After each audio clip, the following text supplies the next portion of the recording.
San Diego, California, where the weather's immaculate and the vibes are even better on this Thursday night as we get set for NCAA men's soccer on Pac-12 Network. It's opening night 2026, and on tap is a cross-country showdown between the Liberty Flames and the San Diego State Aztecs. Well, welcome into the SDSU Sports Deck. I'm David Gentile here to take you through this one.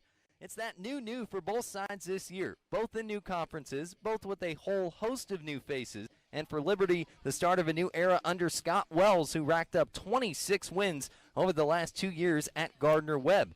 For San Diego State, it's back to the Pac-12 after a 2-year stint in the WAC, including a conference title in 2024 for Ryan Hopkins at the helm of the Aztecs. Megan Townsley is pitchside for us tonight. Megan, happy opening night to you. Oh, I'm excited to be here, David. The Aztecs are beginning this season with a very fresh roster, acquiring 12 transfers to the Mesa, one of those being Mattia Boldrini. Now, Boldrini spent his freshman year at Lemoyne College, where he was named to the NEC Conference Top 11 Rookie of the Year team. Before the season, Coach Hopkins said he's going to be a guy the team will really rely on, which was absolutely present as he scored the game winner in the Aztecs friendly against Point Loma. The story of newcomers continues for the Liberty Flames, who have 17 new players on the roster of their own. One player in particular is very familiar with Coach Wells, and that's Samson Parde. That's because he comes over from Gardner-Webb with Scott Wells after leading the team in goals scored last season, and he'll definitely be one to watch tonight. David? 20 team debuts among the 22 starters. It's going to be a fascinating match to follow this evening. Thank you, Megan. Time for us to step aside pre-match. Starters and kickoff are next when you come back to San Diego on Pac-12 Network.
Getting set for Liberty and San Diego State here on Pac-12 Network. Opening night for NCAA men's soccer here in 2026. And let's take a look at the starting 11 where the visiting Flames out of Lynchburg, Virginia. New members of the SoCon this year and 11 newcomers to the team. Rounding out this starting 11, Dan Rose makes his Liberty debut in the cage, the transfer keeper from Marshall, part of a national championship winning side a couple years ago. Vin Vandenberg, the Dutch international third-team All-CAA with Drexel last season, and Samson Parde, who Megan told you a little bit more about in the open, all-region with Scott Wells at Gardner-Webb a season ago. The first-year head coach on his second head coaching stop. He built that Gardner-Webb program up. They got going in a hurry from year one to year two, Interesting to see what kind of timeline it ends up looking like for this Liberty team. Long way from home, taking on San Diego State. And for Ryan Hopkins and the Aztecs, lots of newcomers dotting the starting 11 as well. 9 of 11 starters new to the team. Nick Diana, the Milwaukee transfer in the cage. He was a team captain, led the Horizon League in saves a season ago. Carson Bava, the second-year transfer from Oakland for SDSU. 4 assists on the year to tie for the team lead a season ago. He's one of the Aztec captains, as is another guy making his debut, Jonah Kawamura, the UC San Diego transfer, missed last season injured, was a staple for the Tritons up in La Jolla, and now takes his talents to the Mesa. As Liberty in the road whites kicks us off, attacking left to right in this opening 45. San Diego State in the black and scarlet, attacking right to left. David Gentili with you on the call. Megan Townsley on the sidelines as we are underway in this 2026 NCAA men's soccer campaign. Glad you're with us for this one here on Pac-12 Network as the Aztecs look to try and get the ball down on the grass. They'll watch that one through, and now some physical play. Both these sides like the high-pressure style, both not afraid of the physical side of the game. So it could be a match that features a lot of fouls, could be a match that features a lot of chaos. We'll see how it all unfolds to get the year started here. So a couple guys down on the pitch. That's Javon Ocheng making his Liberty debut. Another one of the transfers from Gardner-Webb with Scott Wells a season ago. Able to get back up to his feet, and looks like he's good to go as we get a stoppage some 30 seconds in. So the Flames new to the SoCon. It's their 4th conference in 10 seasons. 3 years in the OVC, 5 in the ASUN, longtime members of the Big South before then. They go quick end-to-end off the restart. San Diego State takes possession back with Presto, and featuring some of that high pressure, Liberty wins the throw. Looking again with the number 10 shirt involved. Aztecs dispossessed, looking right side for Jackson Hutchin. 9 out of 11 starters making his SDSU debut. About 15 minutes from the beach, 15 minutes from downtown here in San Diego. This group making its return to the Pac-12. That's right, for a lot of San Diego State athletics programs, it's relatively fresh in the Pac-12, but the Aztecs were part of that six-pack conference for quite a long time, and they're back in it now with Oregon State, who's returning, and Gonzaga, a newcomer out of the WCC with some Big West affiliates. A really exciting opportunity for soccer in the West region to bolster NCAA tournament resumes with that partnership this year.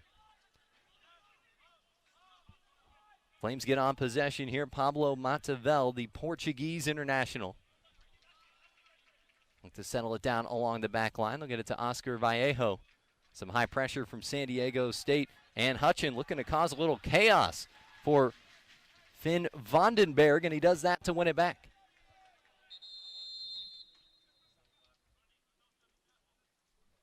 And quick stoppage of the clock here after that last one went out of play. It's a motion to somebody here on the Liberty bench. And we might be seeing our first cautioning to a member of the staff, or maybe just a talking to. Michael Almeida is the head referee. Ryan Paleo, Nake Mann, and Dan Aguilar on the crew of 4 tonight. And they get us going once again. Now, always activity in front of the opposing bench. You think of things like trying to put a stopper to a potential quick restart when the other team has some momentum. And it's quite a long stretch of bench where the ball can go out into one of 20, 25 people waiting around that area. Luke Fisher for San Diego State with California Baptist up in Riverside. Short drive up the 15 last year. Also part of that Pac-12 Big West crossover. It's going to be interesting to see come conference time this season.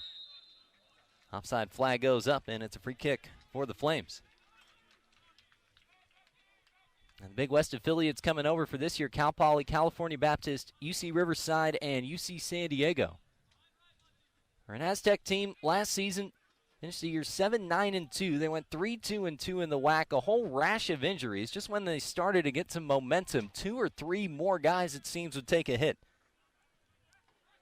And they finished with 5 results across 7 matches in the WAC, and they were in contention for the title on the last day of the regular season. Ended up falling to San Jose State in the tournament. And crash in that time in an aerial challenge as Hutchin, the LMU transfer, goes flying into Vandenberg.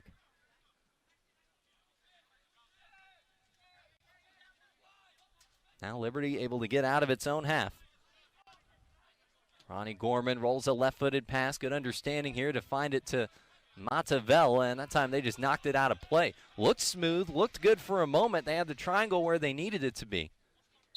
But giving away possession a little too easily as they tried to weave through San Diego State. This group was in the Ohio Valley Conference last season, 9-5-6 overall, 4-2-4 for a good league campaign under Kelly Finley, who retired after the year. 3rd out of 8 finish in the OVC. Dylan Presto plays it into the box, a header away by Vallejo. Nice reading of the play with the Aztecs pressing forward. Goes out here off of San Diego State. Served up by Presto, one of the few returners on either of these sides. The LA product, formerly of LAFC Academy, 17 caps for San Diego State last year.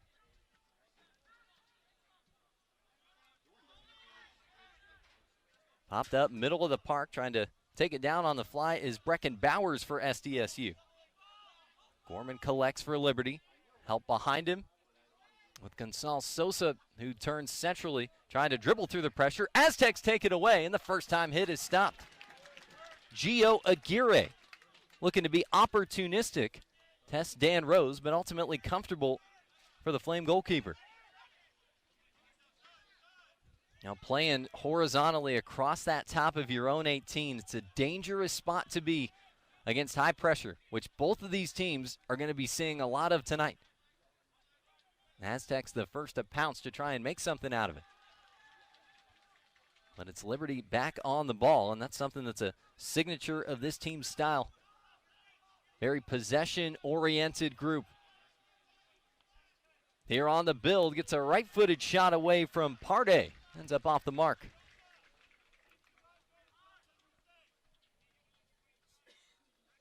A good chance on the other side for Liberty. Here's how San Diego State was able to take it away. Well, 2v1 action, trying to escape out the back. And Sosa that time, couple Aztecs in the area. Ill-advised pass. It was Max Mayer, the San Francisco transfer, who jarred it loose initially. And like the idea by Aguirre, you turn him over that quickly, you're in a good spot, go ahead and take your shot. And then the end-to-end build from Liberty on the other side, leading to a chance from Parde, and that's somebody they want to get going. All region at Gardner-Webb last year, 8 goals to lead the team. Also had 2 assists for an 18-point campaign.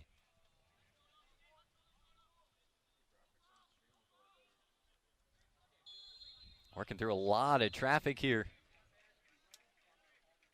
As Hugo Cope, the Brazilian international, wins Liberty a free kick. Aside from that one moment in the back, looked smooth on possession so far, showing a pretty good understanding for this group. They went out in preseason, went and got after some groups. Started off with Chapel Hill in North Carolina. How's that for a test for a mostly new group? Also faced Elon and Radford, saw some good competition and an introduction to Division I soccer for a lot of these guys right away. Aztecs find it in a good spot, good backtracking on the defense. Taking away that opportunity from Max Mayer on the work rate by O Cheng. Aztecs back on it here. Right-footed blast is turned aside. Mayer having a go. Rose makes a nice save. Aztecs with another look at net.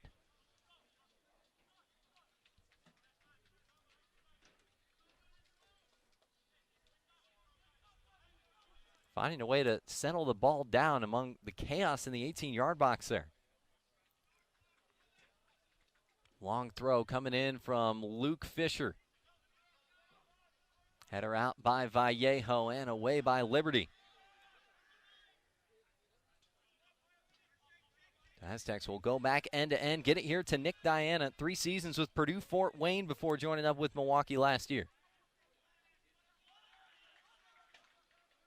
Aztecs go long. Gaining the 18, it's Mayer once again, and it's knocked out for a corner. Positive couple minutes of attacking soccer for San Diego State.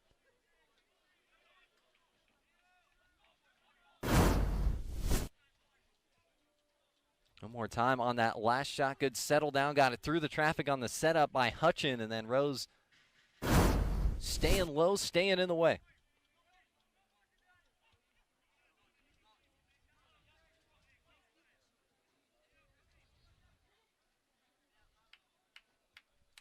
Balla sets up from the corner from the right flag. Floats it in. Lots of bodies there. Falls down onto the grass. Liberty trying to get it away. Ended up off the head of Bowers. And now they'll send it out. Able to clear the lines, but anytime it hits the turf, right around the edge of the 6, it's a potential danger moment. That was the case there for San Diego State. It was Liberty finding ways to get forward in the first couple minutes. Now the Aztecs swung the pendulum in their favor with a couple dangerous looks. Now pretty open, both teams going for it here. A couple head coaches that are pretty familiar with each other, Scott Wells and Ryan Hopkins. The styles have some overlap. Recruiting internationally and oftentimes looking at a lot of the same student athletes. So even as you get so many newcomers on these teams, there's some style familiarity that both coaches can tap into. Work rate up that right side by Jonah Kawamura, the former UC San Diego Triton. Getting through a couple defenders for San Diego State.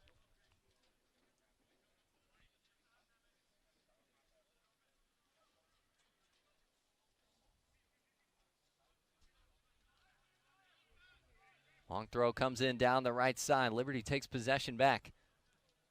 San Diego State looks to build on this new approach, trying to be more progressive this year than what they had last season. You're always going to be a little disjointed when you have that many injuries and you just can't keep a consistent lineup on the pitch. But it's a little more about control of the games this year for Ryan Hopkins and his group. One goes out for a flame throw. The high pressure is a signature style of the Aztecs. The coach in the offseason is thinking, well, what can we do so we don't have to pressure as much? It can be a chaotic style at times, and his analogy was comparing it to music, that high press being like rock and roll. And then when we get on the ball, how do you tone it down, turn it into an orchestra when the Aztecs are on possession? So the challenge for this group is finding that balance. Great slip in, and it's turned aside. What a find for San Diego State. Aguirre getting loose. Set up on the move by Hutchin. And the first truly dangerous chance of the night goes to SDSU. On the turn, slipped in behind, ended up out off of San Diego State. After Rose was able to stretch out once again. Well, that angle that you saw was basically right down the chute from where we had it. So much goal to go for, and Rose makes a clutch save. He's had a couple good ones here in the first quarter hour.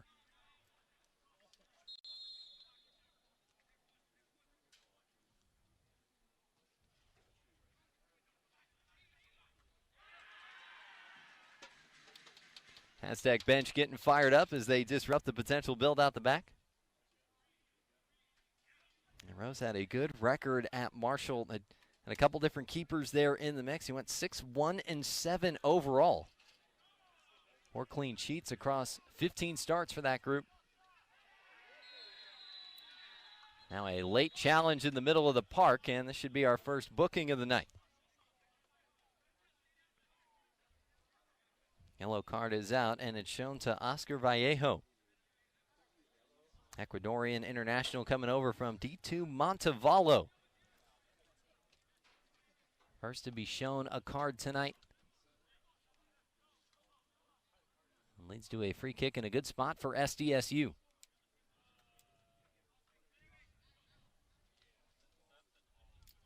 Aztecs still remaining down on the pitch after that last challenge.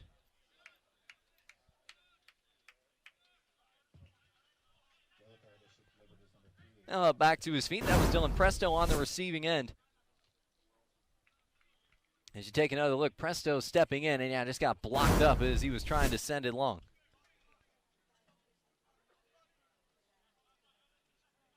So set piece opportunity for San Diego State. They've been able to create a little chaos in the box so far, and then really nice chance a moment ago with Hutchin playing Aguirre in.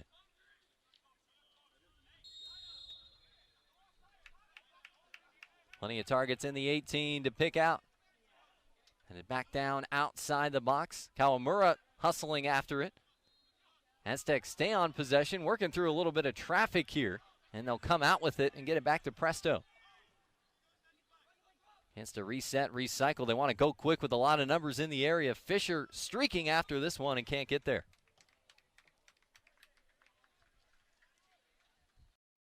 So continual good stretch here for San Diego State. It was Liberty pressing forward first couple minutes of the match. Last 10 or so have pretty firmly belong to the Aztecs here. So it didn't take them too much time to settle in and find their boots and get off and running in this one.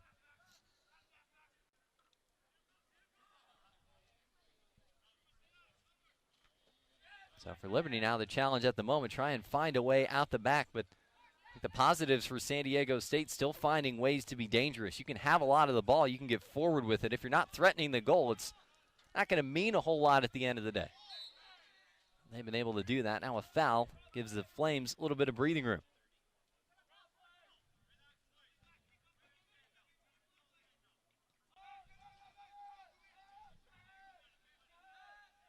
Scott Wells talked about the move from Gardner-Webb. He said, look, I was very happy there, very grateful to get my first head coaching job. Nothing was broken there. It was just a matter of looking at Liberty, looking at what they had to offer, and seeing that it's a program and a place where he really believes they can get to a point where they make a run at a national championship.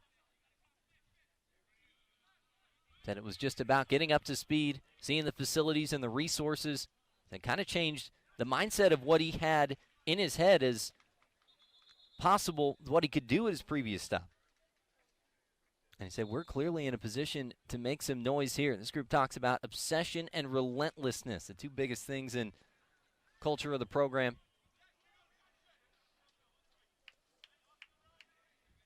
26, 7, and 5 in the last two seasons at Gardner-Webb. 2024, they won their first Big South tournament. Taking down High Point, who'd run that league for a long time. And got a win in the NCAA tournament up in the PNW against Oregon State. Last season, got off to a great start, ranked as high as 7th in the country. First Gardner-Webb program across the entire athletic department to achieve that feat. Play long here all the way down to the left side. Pardais settles it. Defended by Luke Fisher. Those two do the dance tight to the touchline. Fisher comes out with it, scoots it away. Hutchin will play it long forward, trying to pick out Max Mayer, and Liberty, with its core in the back, able to take possession back.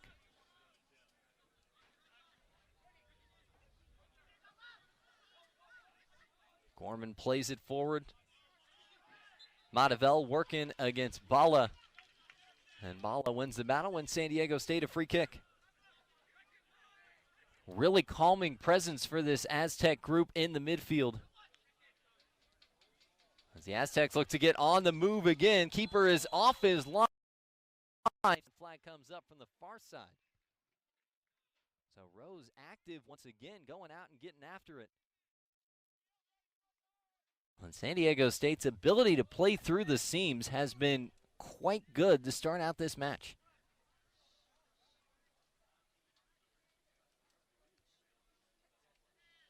Was able to find a lot of those slip passes within the left to right confines of the 18-yard box.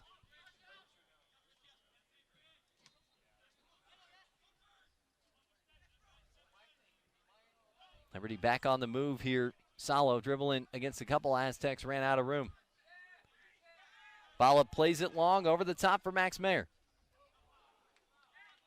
They are chasing after it, ends up back with Liberty.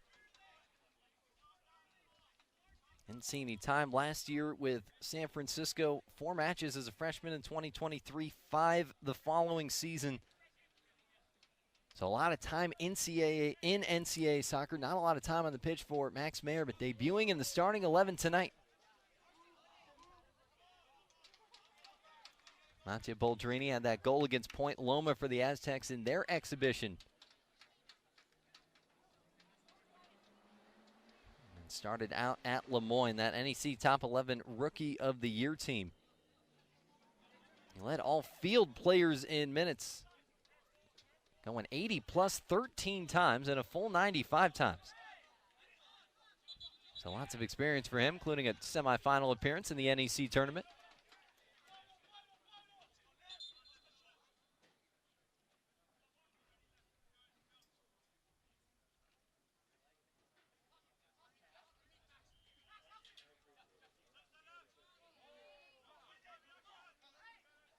Hutchin battling through some physicality there, multiple goes of it.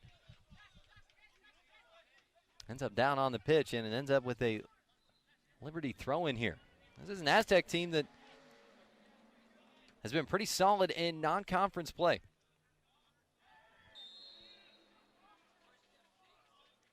Lost only 10 non-conference matches over their last 33, 18-10-5.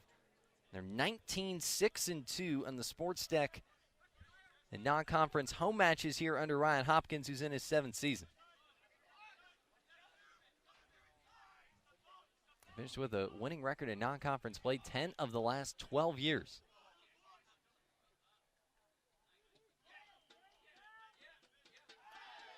Slide in late and from behind, and Jackson Hutchin will be shown the yellow card here. Rose with the captain's armband coming forward to be part of the conversation. And Michael Almeida shows the card to Hutchin. Pretty clear cut here late, and got him on that trail foot.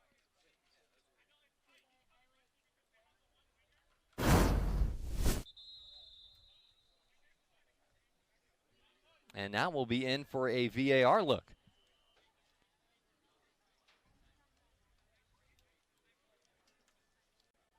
So Almeida over to have a second look at this one. This is one of the interesting new wrinkles in NCAA soccer this year. Video review and a coach's challenge system where coaches get 2 challenge per match.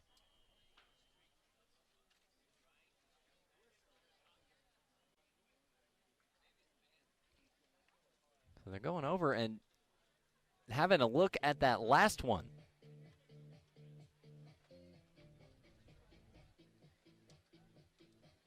The referee has the ability to upgrade calls to straight red cards, or in the other case, downgrade them to yellow cards and just a free kick. Now looking live, didn't see anything overly menacing here. The one thing you're certainly looking for is studs up. I don't think the legs were too lifted by Hutchin as he went in for a slide. So that's the interesting thing with the challenge system. It's strategic and it's tactical in a lot of different ways. And if you think you might have an opportunity to get something upgraded to a red card and get somebody sent off, that could obviously be a massive advantage for you.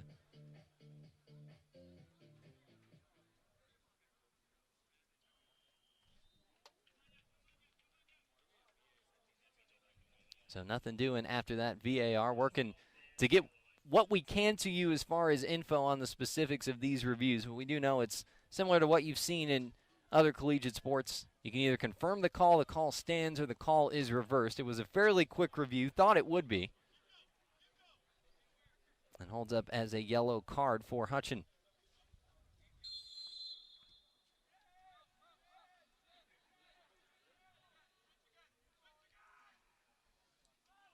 Still shy of 20 minutes gone here in the opening half. Aztecs have had the more dangerous bit of the chances so far. Flames doing a lot of their best offensive work in the first handful of minutes. There's been a lot of San Diego State dictating the action since.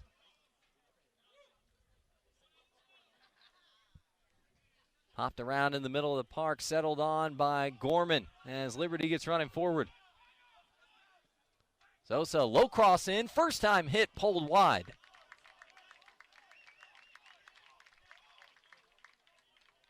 Build up that time for Liberty, leading to the shot. Rope Salo, the Finnish international. And pick it out of the air that time, going for the far post, ended up just wide, but nice look for Liberty. Getting on the move, pushing it quickly end to end when they get out their own half.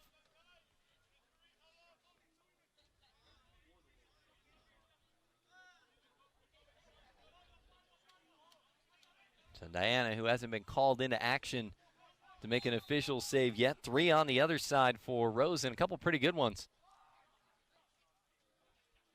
Keep the Aztecs off the board. Presto chasing this one down. And Cope will take no chance and get it away. We've called Jackson Hutchins' number a lot tonight. Megan Townsley, this goes back to high school recruiting days for Ryan Hopkins. Definitely, David. We already saw the physicality from him on the field, and interestingly enough, Coach Hopkins said he tried to heavily recruit Hutchin out of high school. Fortunately, though, he chose LMU instead, so Coach Hopkins before this game said he's very happy to finally get him over to SDSU. Coach also said that in limited minutes at LMU, he showed what a dangerous striker he can be. He's physical, he's big, and he's willing to put in the work. David? That's one of the interesting things about the transfer portal. Thank you, Megan. The modern era of the game and how easy it is for student athletes to move schools. Sometimes you get that secondary recruiting cycle in. Play this one in on the ground, away by San Diego State. Reading in the back there from Huggins. Stop up that opportunity. Liberty still on the move. Trying to find something down that left flank. Walled off and well defended. It was Montevel trying to get forward, but Fisher not allowing him by. That's a story that you're starting to hear more and more in college athletics. About those recruits coming back around after they go somewhere for a year, look to transfer. Liberty back on it, San Diego State. Lodging possession loose. Both teams battling through for it, ends up back with the Flames. Now Bala stepping in, trying to take possession back. He does. Chance for the Aztecs to get running forward. Now a man that remained down on the pitch was Ugo Cope. Now we're going to have a stoppage, and another yellow card is out. Now they're piling up early. This one's going to go to Montevel.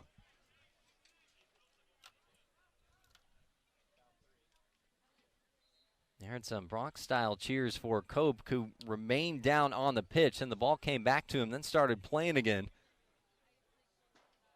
Well, ends up as another booking for Liberty, so Vallejo and Montevel sitting on cards. Also the case for Hutchin on the other side.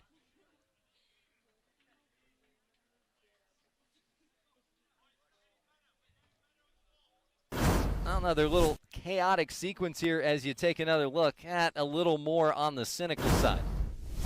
Stepped in late, not really a look to play the ball, just kind of chopped at the leg there. So Montevel goes into the book.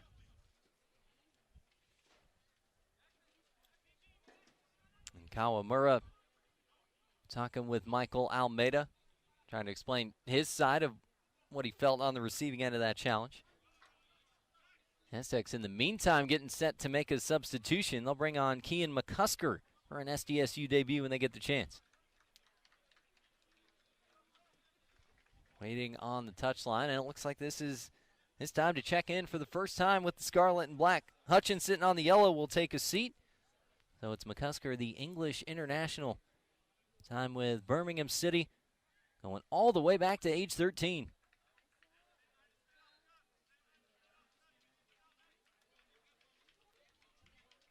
freshman frontliner for Ryan Hopkins and his crew, a group that remarkably, when you factor in the injury situation for San Diego State right now, has 0 active student athletes that scored a goal for the program last year. Flying in goes Dylan Presto. That's a foul and a Liberty free kick once again.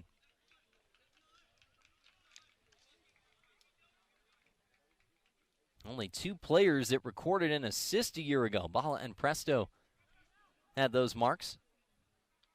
And again, factoring those injuries, which right now the biggest one there, Juan Zepeda, they lost him in the preseason. He'll be out for the year. Tied for a team-high 4 goals last season. Big target man up front.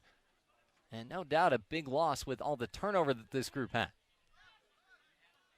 So won't be seeing Zepeda this year for San Diego State. They're also without tonight Cedric Nguno and Oscar Emilio Trujillo Lizarraga. Latter of whom started last time around against Point Loma. So a couple guys will have to wait to make their SDSU debuts. And then on a carryover red card suspension, they don't have their reserve keeper Trevor Wilson. Picked one up in the WAC tournament, lost to San Jose State at the end of last year. That does carry over to next year if you have a card suspension to serve. Liberty back on the move. Great connectivity here, then a little too heavy of a touch. Sosa trying to advance on the 18.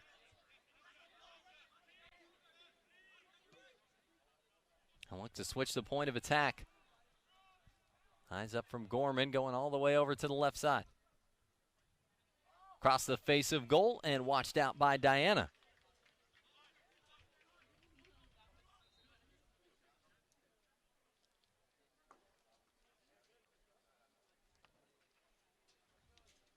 And for the Aztecs, you look across Division I, they've got just under 18% of their minutes played last season back on the team this year. That's the 5th fewest among Division I schools.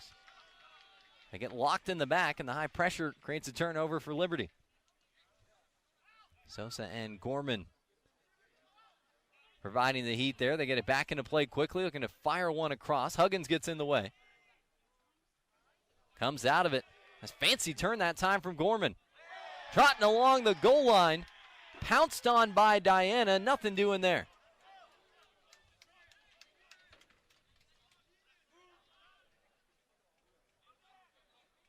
Good idea by Gorman to try and catch San Diego State. And slip by him on the back line and nearly try to get past one more guy. Ended up down on the turf. So a danger moment once again for the Flames. Aztecs able to work it out the back. Pendulum's been swinging back and forth a little bit in this opening 45. Calm defensive work there by Vallejo. Can't stay on possession for long. The Aztecs get it back with Brecken Bowers and settle it back with Huggins. It's been a couple years at the D2 level with Chico State, then 2 more with Cal State Fullerton. Bowers looking to chest it down, trying to play it centrally. Flames able to get there, and it's Vandenberg once again.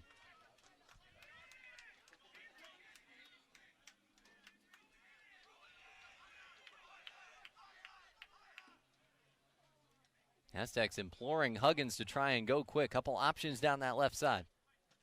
Bowers looking to play it centrally. Stabbed at once again. Tight to the line, kept in by Pablo Ares. Back for SDSU, facing some immediate pressure. A lot of contact on Kawamura. Able to fight his way through it. Now they'll bring it back for the advantage. And good call there. He rolled through about 2 fouls before getting that pass away. See the smarts and the understanding of the game from Kawamura, former Hawaii Gatorade Player of the Year with the Iolani School, beg your pardon, back in 2021.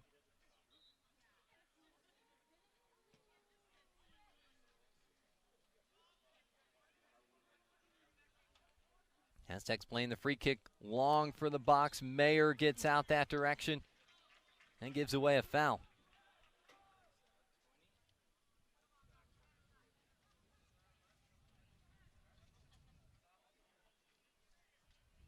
And Ryan Hopkins saying about last season there were coming off a conference championship. They had a good veteran crew looking to chase another one in the WAC.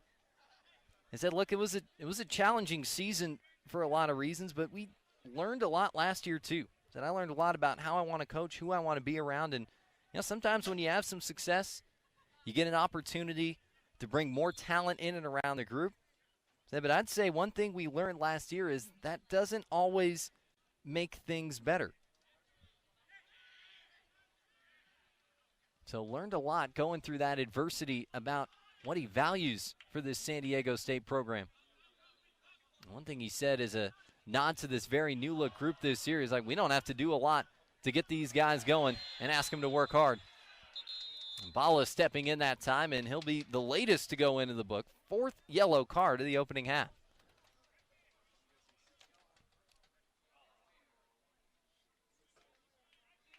The Aztec captains carrying the card. A lot of open space to get into there potentially as you try and cut it back. And, yeah, that was easy. He was beat. Stepped into Sosa, knocked him down. And that as much as anything tactical for San Diego State to try and stop that run out. You've seen what this Liberty team can do when it gets going, gets a little pace, gets downhill, and advance on the attacking third in a hurry.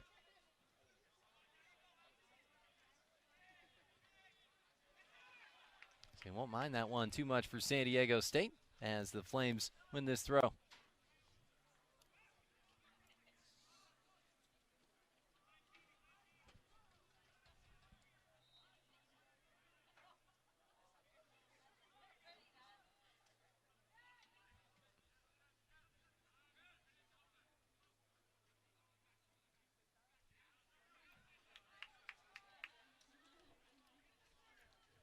Aztecs back on the go. Max Mayer going 1v2. Liberty takes possession over once again. He kind of got off to a fast start, and then it's cooled down a little bit since then in terms of how often we've seen teams threaten the opposing goal. Dove off the deep end in the first 5 minutes. I think the majority of good chances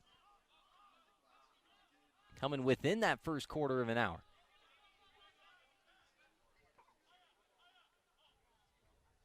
Diana surveying his options. Aztecs will play long once again. Trying to pounce on that secondary ball for Gio Aguirre at the center of some of those good moments for SDSU.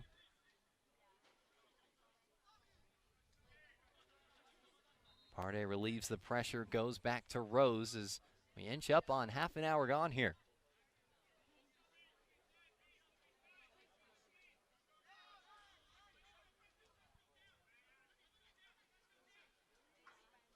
Good find from Rose, quickly looking to go end to end. This is Matavel. Streaking in on the Aztecs and held off by Boldrini.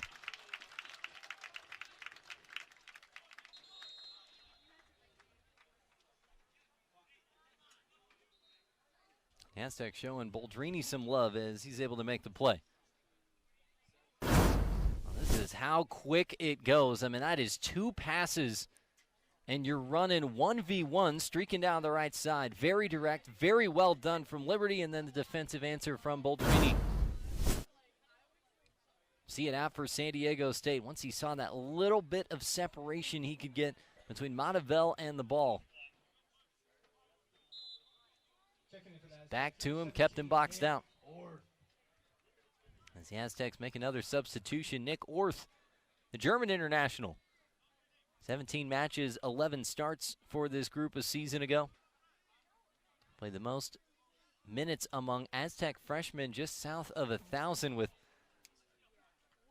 very upper-class heavy squad. Not easy for the younger guys to get into action, but Orth managed to find his way in and stick in a pretty regular role last year.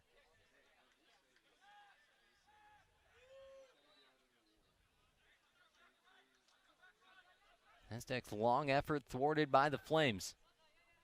We mentioned just the style of play and the work rate that both of these teams have could be one that we see leading to a higher rate of fouls. Certainly the Cards been stacking up early. I think one thing that's going to determine how this match goes is, do you see a lot of these fouls kind of short, choppy, in quick succession? This one's going to go back to San Diego State. So it's a match as much as any where the flow is going to be critical, or things staying open here. Stays here with San Diego State. Some words on Liberty's side about whether Bowers had gone flying in and committed a foul there. It didn't seem like anything bad at the time. Didn't have a lift of the boot to go and play something. Just out for an Aztec throw. I think they got the call right there.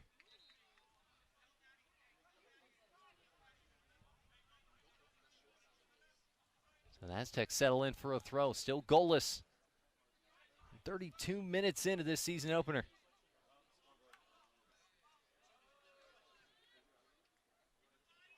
Kawamura racing after a couple Flames right on top of each other, and they managed to find their way out. Gorman battling through, wrestled to the ground. It's a foul and a free kick. Really seeing some good things out of Gorman, who spent a lot of the time in the U18 Premier League with Brighton over in England. Seeing battle through contact there. Some of the reading of the game and just the decisions and the creativity that he's had. Going with some looks that maybe you won't always see. It's been impressive for Gorman so far. Flames will launch it long. Headed out that time by Fisher. Huggins chasing after the second ball, took a hit. As did Kean McCusker, and flying through that time is Orth. He is shoved to ground. That's a foul on Ocheng. And this is now a big part of the match as you start to see all these fouls, all the cards accumulate. You're going to start to get bigger and bigger reactions from the student athletes as that builds up. Now continue to run through him that time. Never really gave him the space to try and get reset. I mean, that was the right call for a free kick. One thing if you get in position and you're still making your way to the ball, but if you continue to run through the other guy, impede his space, and I think that time for Ocheng was that he had most of the battle won. San Diego State was trying to get that thing away. 20 fouls already. Aztecs play a cross in, headed out by Vallejo. Settled in by Aguirre, a little too far behind Brecken Bowers, and it's a throw-in for Liberty once again.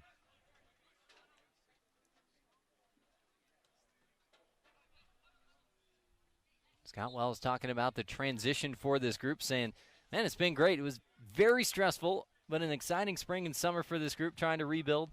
Limited number of returners, only 4 of them from last year's group.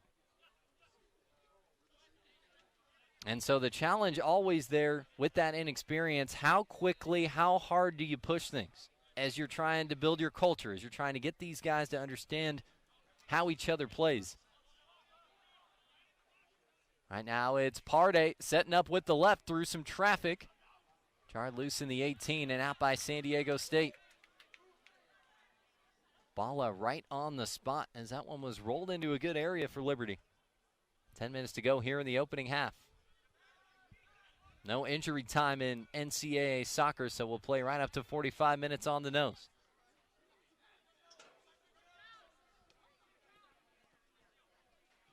So Coach saying big point of emphasis, building that culture for this group in the offseason. Play a pass through, cross comes back in, and that one and cross the line as the flag goes up. So it goes back to San Diego State.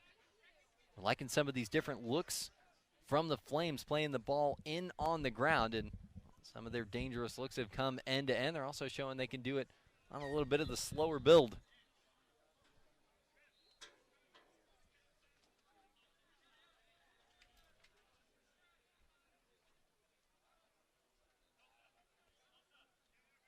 And now Liberty set to make a substitution, looking like they will bring on Lachlan Middleton and take out Pablo Matavel.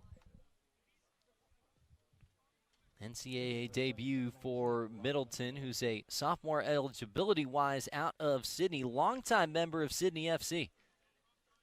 8 years coming up through the academy system. And also made his senior team debut for the Sky Blues during the round of 32 in the 2024 Australia Cup. A lot more pro-level experience, and especially when you stick with one club that long, you really like where those types of players come in development-wise. Ronnie Gorman is onside here. Gorman gains the 18, looking to cut the left. Back through to the top. Excellent control there by Ocheng. Lets it go with the left. Off an Aztec boot, and Diana will chase it down. Gorman found himself in all sorts of space. Opened up on that right side, and San Diego State able to recover, or he could make anything of that momentary numbers advantage. And Diana milking every inch he could out of this before Gorman goes and gets him. Aztecs give it away. Flames in a good spot to move forward. Ocheng out to that left side. They like to get Pardee out wide when they can. Going to work against Presto. Little stop and go for Pardee. Crosses one in and back out by the Aztecs and Boldrini. The dangerous looks that Pardee can show you there. Cross back in, knocked down, and tight one to see who that was last out off of. It's going to be an Aztec goal kick. Ping pong around a little bit, quick to get it going once again.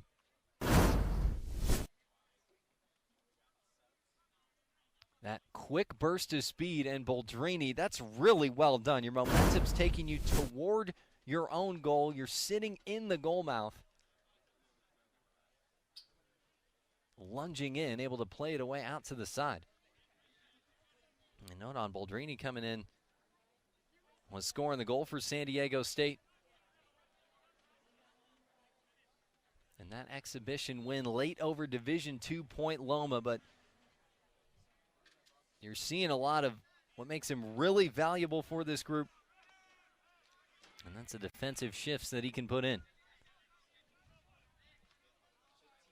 Another substitution for San Diego State. Sammy Cepena in for the first time. The former San Diego Torero out of Encino into the match. And we'll see another yellow card here.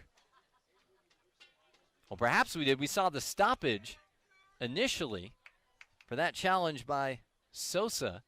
And now a trot over to the Liberty bench for Michael Almeida, and he'll show a card to the bench. So Scott Wells with Carl Reynolds and Alex Krakowiak on staff. So not for the challenge, but there to the bench, and that's the 5th yellow card of this opening 45.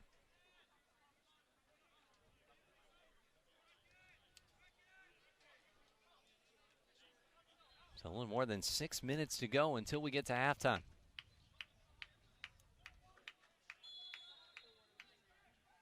Part of a really good program with San Diego under Brian Quinn. That is Liberty's next stop on this trip out west. Battle with the preseason number 18 Toreros. 4 straight WCC titles. A deep run in the NCAA tournament for that group 2 seasons ago. Fun time for college soccer here in the city of San Diego. You've got the Aztecs moving back to the Pac-12. You've got UC San Diego, who's been Division I for a handful of years now. And the Tritons next season will make the move over to the West Coast Conference and join the Toreros.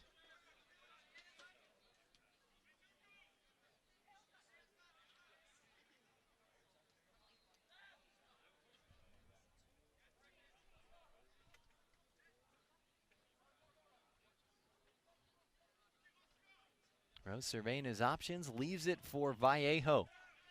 Come up on about 5 minutes to go.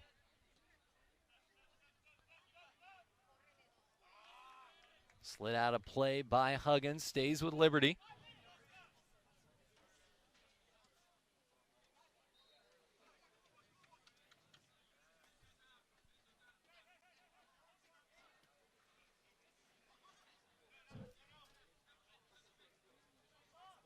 Working the tight paces here, and Sosa will drop it back for Vallejo. And doing it on the right side, they'll try it down the left. And as much as they can, want to get the ball to the boots of Parde. Working there with Ocheng. Able to turn the corner, now cut it back in, slip through, nice combination into the box. That one is stopped, still loose in the 18. Aztecs can't quite get it away. They knocked it off their own teammate on that attempted clearance. And now setting up for a corner.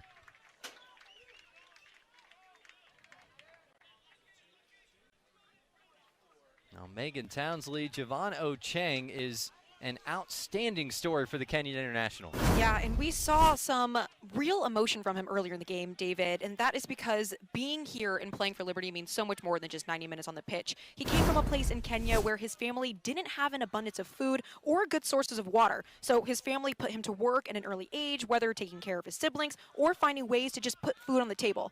Ocheng was lucky enough to attend a high school known for bringing top soccer players to college soccer or Europe, and since being at Liberty, he is still working hard to send help home and support his family, even from afar. David? Flames on the attack once again as San Diego State gets it away. Now Chang back on the ball here. He was with the Kenya national team. Most recently at the U20 Africa Cup of Nations last year. Works it around right to left. And a remarkable story about the power of sport and what it can do for you. Parde through some traffic on that left side. Drawing in a couple defenders, opens up some space on the right. It's Sosa with the left, and out for a goal kick.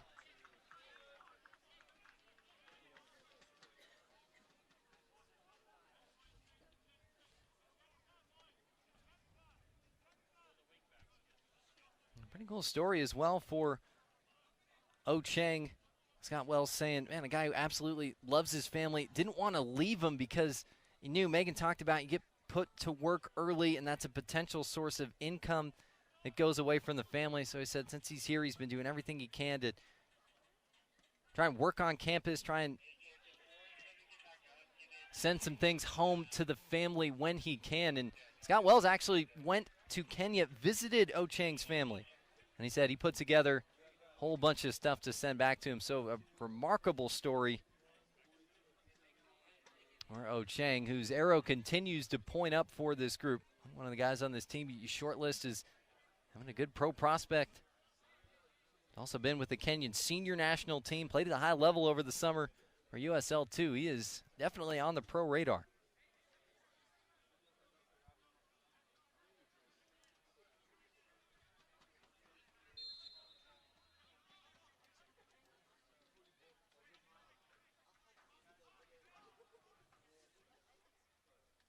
Aztecs back on the march and around the 18 for the first time in a minute. Settle on it here. Shot gets away, skipped wide, but it's brought back. And a free kick going the other direction.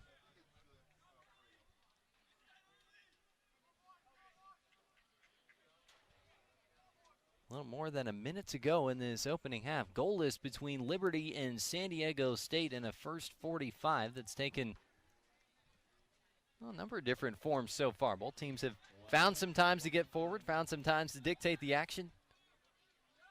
Seen a little bit of everything except ball crossing the goal line so far. 23 fouls, 5 yellow cards.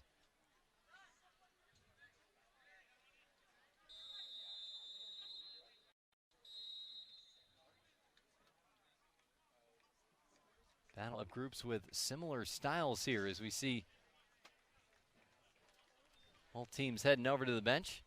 Or some issues with the scoreboard in the opening half. Now, we still had 32 seconds on the scoreboard to go until halftime, but looks like we have indeed reached the half. Referees always keeping their own time, of course. So that means we will hit halftime goalless in San Diego. Liberty Flames and the San Diego State Aztecs here on the sports deck on opening night. Going to go ahead and step aside for the start of the break, and we'll be back with you in a moment at the half here on Pac-12 Network.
Back at the half here on Pac-12 Network, it's Liberty and San Diego State in an NCAA men's soccer showdown on opening night. Plenty of fouls, plenty of yellow cards, only 3 shots on target in a goalless opening half between the Flames and the Aztecs. Possession totals came out 61% Liberty, 39% San Diego State. Most of that possession for the Flames in its defensive half, only 35% on the plus side of the pitch. San Diego State, they talk about it a lot. Where do you have the ball? 63% of its possession in the attacking half. So big gap in that number here through our opening 45 minutes. A couple dangerous chances a pop as we take a look at some of the opening half highlights here. It was San Diego State who ended up putting 3 shots on target, 1 from Max Mayer, 2 from Gio Aguirre. On the other side, 5 shots spread around by Liberty. And SDSU pouncing early with some of that high press and that opportunity for Aguirre, one of the highly touted incomers for SDSU this season. Saw a lot of Samson Partey on the ball, cutting in with the right, trying to bend this thing in. Just ended up over-hitting it. And then San Diego State back on the other side. Good turn. It was a nice stretch there for Mayer in that opening half. He had a couple plays that looked to be dangerous right around the 18 for SDSU. And then the Aztecs, great slip pass. One of the better chances of the opening 45 here. Gio Aguirre saying, how did you do that? Dan Rose stretching out, then took a touch off of an Aztec. One of the biggest stops of the first half, and a big reason why we ended up goalless. End-to-end build pretty good from Liberty. They got Rope Salo going, just pushing it wide of that far post. So the Aztecs and the Flames battling it out. It was an interesting opening 45. We talked about the similar styles these two teams have, and it took on a couple different shapes. I think, like we said at the end of the first half, both teams finding ways to get forward. That Ronnie Gorman, as you saw that potential contacts in the box, was super, super slippery. Had to show it to you one more time, trying to step through an early commit for Boldrini, who was terrific there for San Diego State on that back line in the opening half. And then one of the better looks, once again, it was Matavel streaking forward for the Flames, but Boldrini making one of many clutch plays to keep Liberty off the scoreboard. San Diego State pretty well organized in its defensive box. A lot of work for Partey. That time getting free down the left side, trying to make something happen for Liberty. And then one of the best looks for the Flames, leading to a save from Nick Diana of San Diego State. So that's how it went down in the opening 45 minutes. Goalless between Liberty and SDSU. Time for us to step aside once again. Halftime rolls on when you come back to San Diego on Pac-12 Network.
Then back for the second 45 of action here in San Diego. It's Liberty and San Diego State on opening night.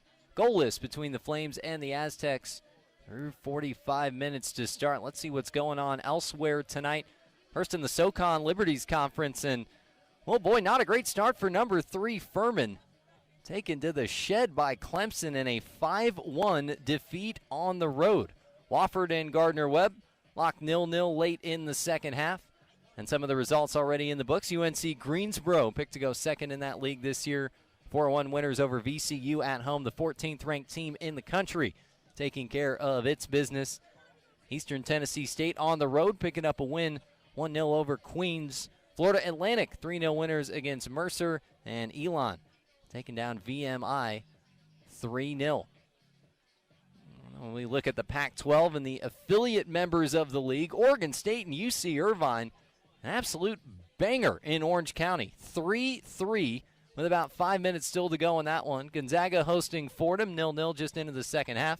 Cal Poly on the road, a Big West affiliate playing with the Pac-12 at Denver, down 2-1 against the Pioneers. UC San Diego up 3-0 over Navy at the break in La Jolla. California Baptist has picked up a road win at Campbell. And Oral Roberts 2-0 winners over another one of those Big West Pac-12 affiliate teams in UC Riverside. And also of note in the top 25, number 1 Washington, the defending national champion, down a goal to 18th ranked San Diego at the half up in Seattle. So a lot of exciting action all around the country. Remember being at San Diego, calling an NCAA tournament match last year, and that wildest day that we've ever seen in the history of the tournament. 5 of the top 6 national seeds falling in their first NCAA tournament matches. And was thinking about that after talking with Liberty head coach Scott Wells the other day. He said, you know, the interesting thing about NCAA men's soccer, a lot of sports, you might have 5-10 teams across the country that legitimately could win a national title. Said soccer, I feel the number is closer to 50 or 60. And last year especially, we saw just that depth of the NCAA tournament field.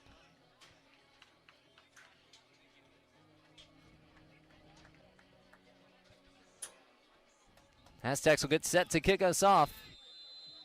Black and the Scarlet attacking left to right in this second 45 minutes. Opening night here in San Diego. Quick look early for San Diego State, slid out by the Flames, so off and running here in the second half. And we told you at halftime that there weren't officially any shots on target for Liberty, but as far as statistics are concerned, you could see that highlight late in the opening half, that they should have at least one on that save from Nick Diana. Positive move for San Diego State across the face, and goes out on that left-footed service for a goal kick.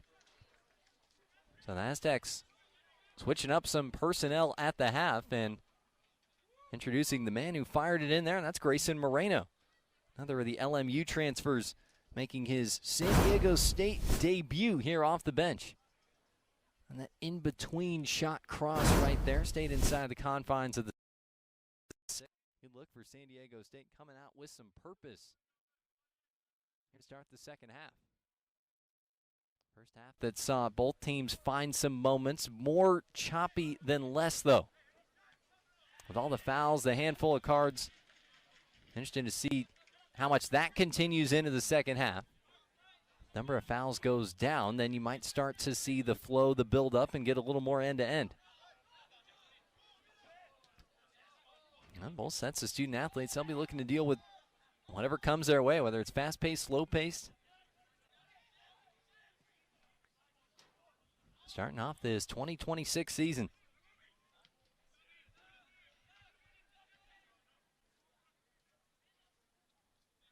Controlled down in the middle of the park. Nice body feint that time by Oscar Vallejo, sending it up the right side. Little bump from behind.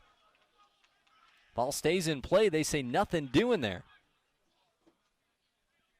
As Pablo Matavel gets back to the feet. Thought he took a hand to the back, and that's what caused him to lose his footing.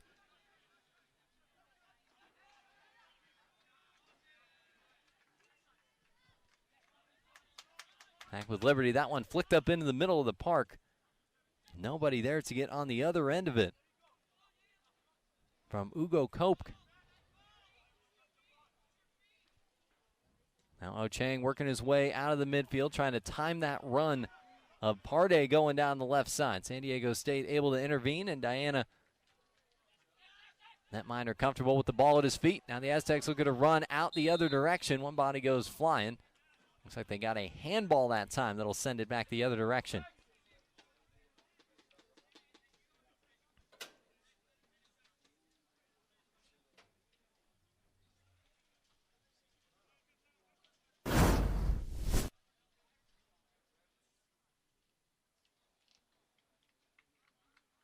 So another one of those stoppages. Well, the indication on the stoppage of that last play by Michael Almeida was tapping the arm. Looked like initially it was called for a handball. You can have seen that thing being a foul, too, against San Diego State.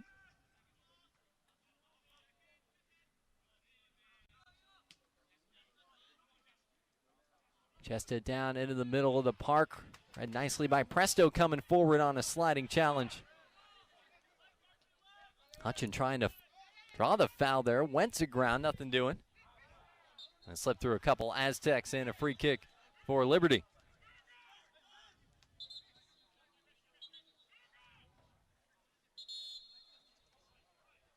Tried to take that free kick from, no less than 2 different spots, and eventually they said, no, go back to where it happened. Not too far forward, not too far back. Go back to where it happened and get started.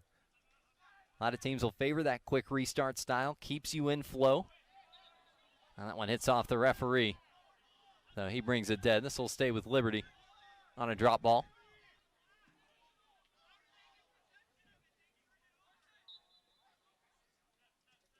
Or at least thought it might. Ends up going back to San Diego State.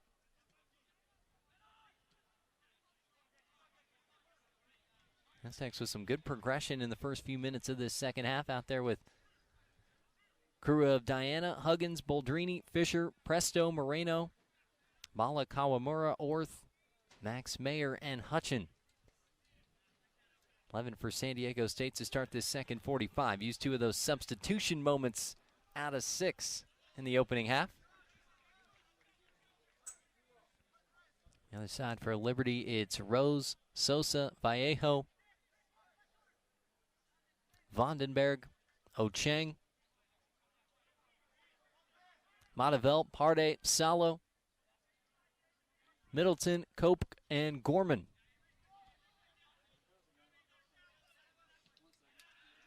Boldrini steps forward for SDSU, looking to pick out Max Mayer, who ended up offside.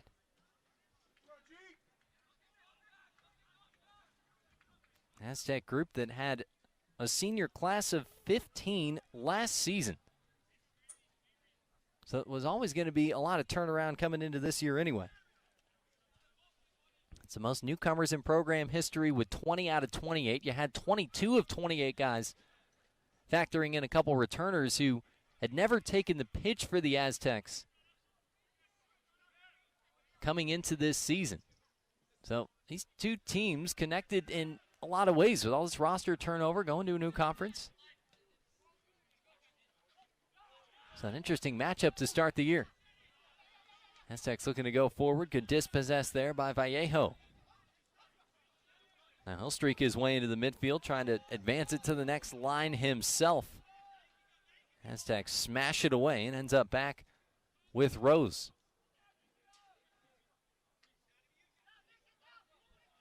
Handful of good stops in the early going for the Flames.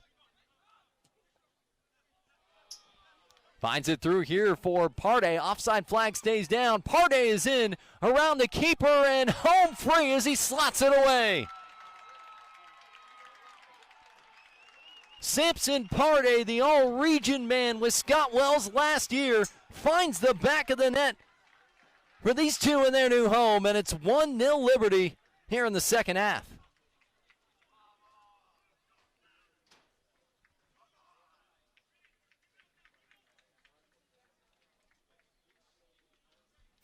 The timing of the run exceptional. I was looking to see what happened along the San Diego State back line there.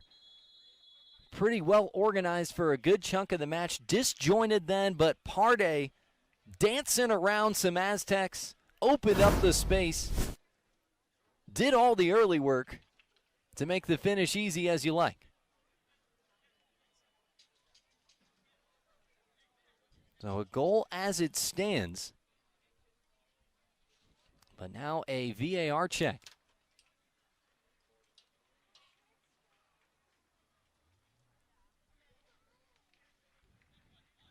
So we'll see San Diego State levy this challenge, and here's the thing. There's not going to be match-to-match, potentially a lot of opportunities to use these challenges in a meaningful way. So many times just might be thrown out on a speculative nature. It's got another look from the backside there.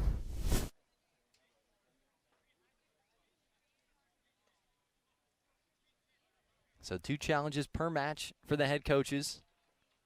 You don't retain them if you're successful, and that's the other piece as you get past the 80-minute mark. Let's take another look at this first, potentially for offside, but there's where it was. You saw Dylan Presto, bottom of the screen, looked to be the one who was holding Pardé on.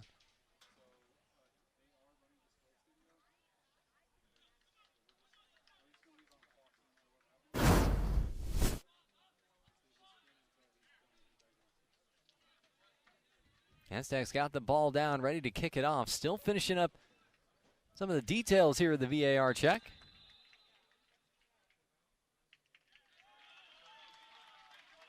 And the goal will stand for Liberty. So Pardé, who had 8 of them last season, kept onside by San Diego State, got home free. One of the things you love best about that goal is the patience that he had. Not rushing anything.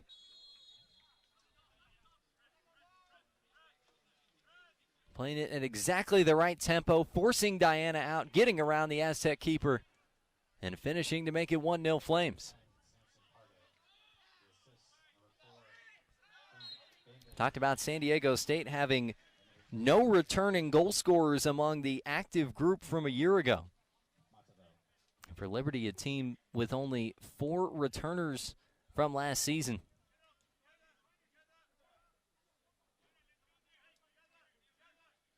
Only had 4 goals coming back from last year's group.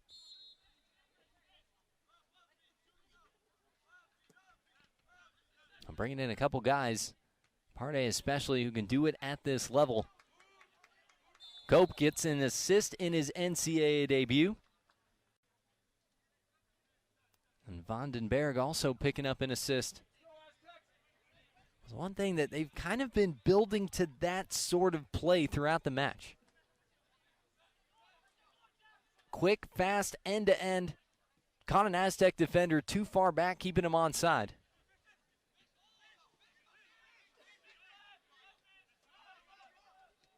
Able to press the advantage and get a quality finish.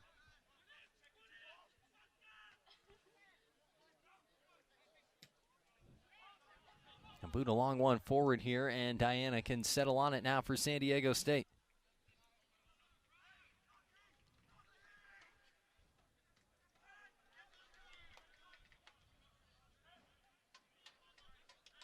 Looking down the right side here, this is Matavel, involved in a lot of that buildup in the first half. Megan Townsley has more on Pardé. Thanks, David. Yeah, mentioned earlier, Samson Pardé is someone who's very familiar with Coach Wells because he came over from his last school over to Liberty. He's a little bit of a journeyman, actually. He started as a standout freshman at Penn State, then went to play professionally in Spain before heading back home to Massachusetts. When Coach Wells mentioned he was making the move to Liberty, Pardé went in the transfer portal from Gardner-Webb. Coach Wells said that there was not one powerhouse school in the top 25 that didn't call Wells about Pardé, but Pardé said, quote, "I'm going wherever Scott is going." David? Oh, great story of continuity there. And one of the other good things about this day and age with the transfer portal, coaching changes. If you're successful at a program like Wells was at Gardner-Webb, you can build on some of that loyalty, bring guys on with you. Talking about Pardé, he said, look, this guy's an absolute game changer for us, and really highlighted the win away against West Virginia last year as one of the signature moments. That snapped a 32-match home unbeaten streak for the Mountaineers that had stood for the better part of 3 seasons. And Pardé terrific in that match on his way to an all-region campaign.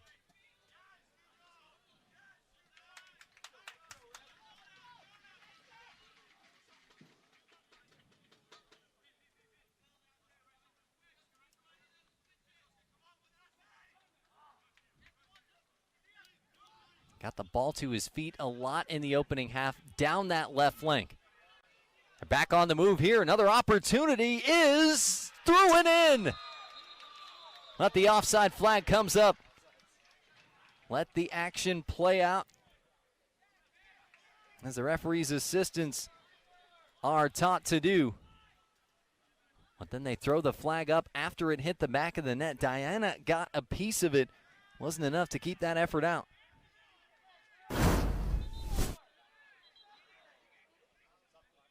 Montevel, I think even you can tell with that look, it's always challenging from the angle.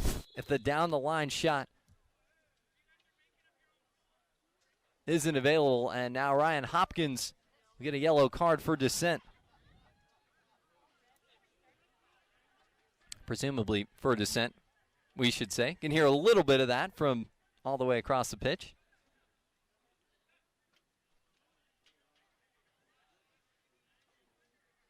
I think from what we saw live, I think they got the call right of offside.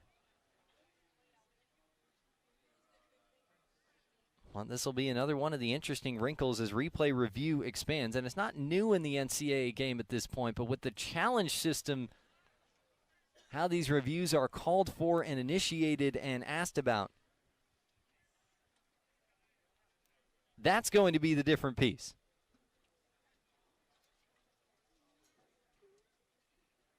Now they're used strategically. It looks like we're seeing another look over at the tablet. So, yeah, you can almost guarantee big moments, especially when you say relatively early in matches at this point. But I think what you're going to see is you don't hold on to these challenges. If you think you've got something, just go ahead and use it. You may not get an opportunity to do so in this. Last one, once again, under review. Again, we talked about it. Let the action play out from the AR over on the sideline. And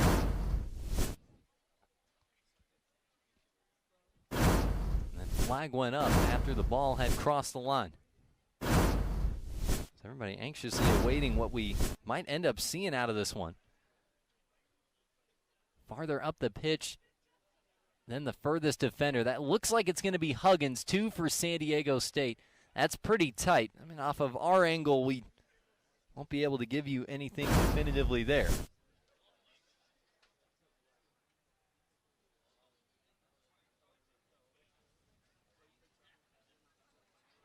Closer than it initially looked, but I think what you're seeing to start out this second half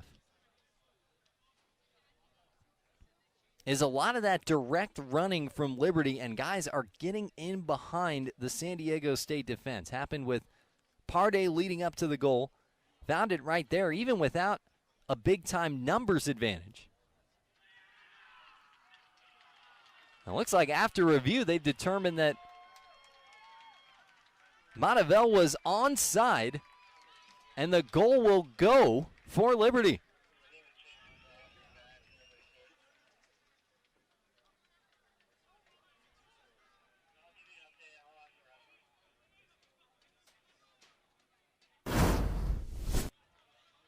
Let's check it out one more time. Again, same thing with this angle. We know it's going to be pretty tight. If anybody, I think it was Huggins that might have been keeping him on. A close one, they let it play out. Offside flag goes up. But since that was the call on the pitch, you had to have enough to overturn the call.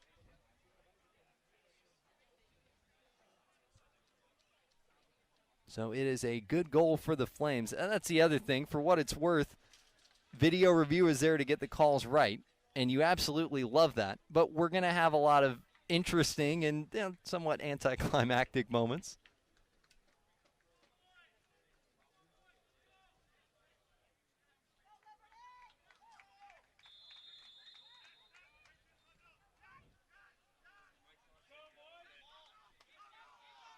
And the Aztecs will kick us off now quickly in a 2-goal hole here on opening night. Liberty finding some space and running in behind, and it is Montevel. Ocheng and Gorman picking up the assists. So it's a Montevel goal in his NCAA debut, an assist for Gorman in his NCAA debut. And Ocheng in his Liberty debut finding himself onto the score sheet as well. That's been some good passing, some good long passing over distance that's really starting to open things up. Well, they saw some things in that opening half, some spaces they feel like you could go out and get those advantages, get into open space, and it's been well implemented by the Flames to really take what was a tight battle, back and forth contest. Did have a lot of possession in that first half, and it was most of San Diego State with it in the attacking half. And he got 2 goals that came less than 4 minutes apart. Shield this thing on all the way out. Defensive play for Liberty leads to a goal kick.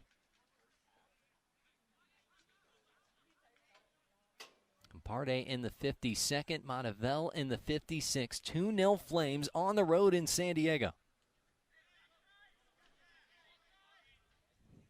3 time zones away from home, coming up close to midnight back home in Lynchburg.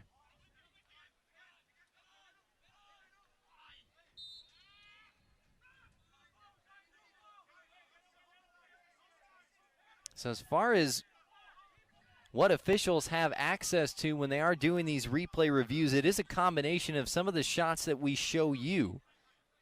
There's also an in-house camera system, the Speedio camera system, that's right up top of our broadcast location, which is right about at the center of the pitch. And when it comes to matters of offside, I think oftentimes, again, that down-the-line shot that we showed you with the tracking and the camera moving is too challenging to tell, as we'll see a stoppage here.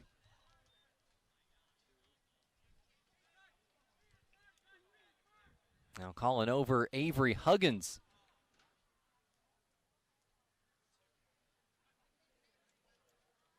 Looked like might have stepped on the boot. Now, here's the piece that you keep your eye on. Referee crosses the arms over the head. That's the indication to stop the clock. If they're going to issue a card, they have to do that. And then Liberty looking to restart. Not sure they had gotten the go-ahead to do it. And this thing is all kinds of a mess at the moment. The referees can stop the clock to have a talking to at their discretion, so it doesn't necessarily mean the yellow's coming out, but they do indicate for stoppage of the clock. You have to do that if you're going to caution somebody.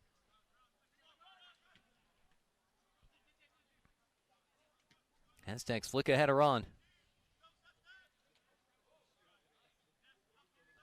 Trying to find a way out of their own half, and right now almost everybody with the ball for San Diego State opposed by a white shirt on the other side. A confident play off the line to get it away from Rose. Aztecs restart almost immediately. Crosses on. Middleton got a header to it, lands down, and now the flag is up. So the quick restart for San Diego State, playing with that sense of urgency, which you like to see from the Aztecs, down a couple goals. Pressing early, try and get that first one back, get themselves a little footing back.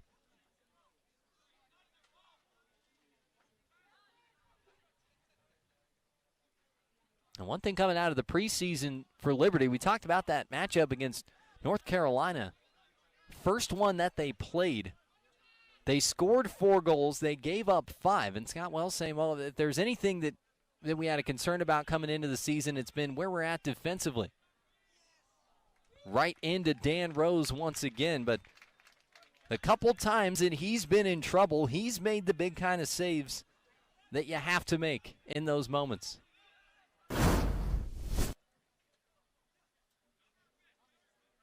Aztecs had that really good look in the opening half to try and take the lead, but Rose has been calm and composed. He hasn't rushed off his line. He's made himself big when he's needed to.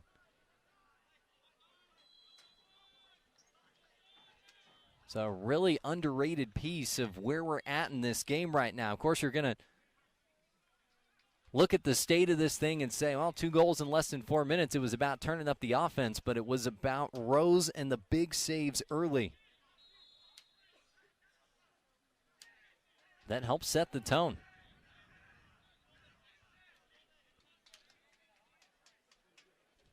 Talked about the runs that Marshall had made and actually hadn't played in an NCAA tournament match, was a starter early on last season. Group that won the national championship 2 seasons ago, but ton of valuable experience there, and we gave you the numbers. He was very solid when he was in net.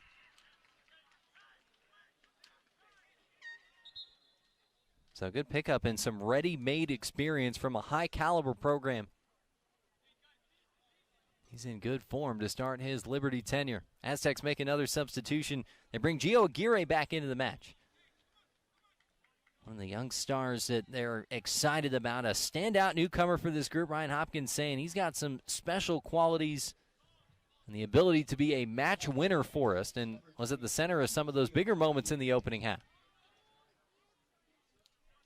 Flames are on the move once again. They shuttle it back out to Partey. Scored the first of those 2 goals. It came less than 4 minutes apart. Trying to keep it in, run down and out by Fisher, who had a little something extra for him afterward. And that for a San Diego State goal kick, and Diana can keep it moving here.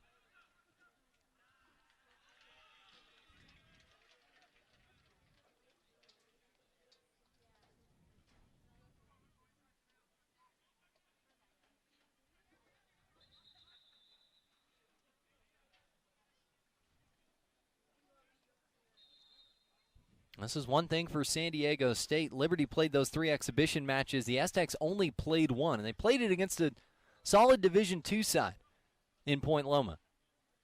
Phil Wolf has done really good things with that program over the better part of a half-decade now. Made a run to the Elite Eight last season. But you didn't see a Division I side in preseason. So one of the things for San Diego State that Hopkins was interested to see early in the season is facing some adversity, and they've got it right quick here in the second half. Loose in the box, Aztecs still on possession. Locked out for a corner, Gio Aguirre. Out of San Marcos High School, about a 35-minute drive north of SDSU up the 15. Getting himself involved in the attack. And patience that time. Looked like he might have been in position for a first-time hit. Vallejo had closed down the space. Dribbled around him, set up a corner. Ball to take. Good-looking ball curling in. Back out and will just cross the line. So another opportunity for an Aztec corner for Bala.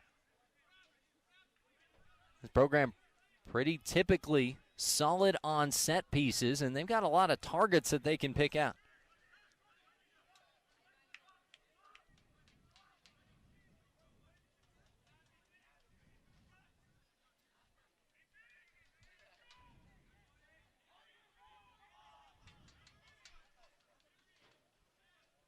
Run it back here from the right side. Third corner of the night for SDSU. Bala's service once again going back post over the head of Huggins. Aztecs can recycle the second ball. Flames quickly get it away.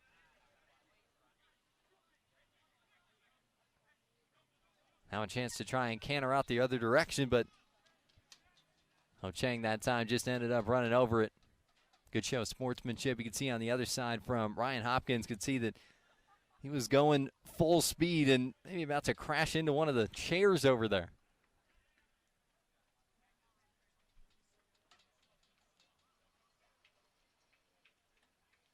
Double swap coming up here for Liberty. We'll see Alex Castro make his NCAA debut.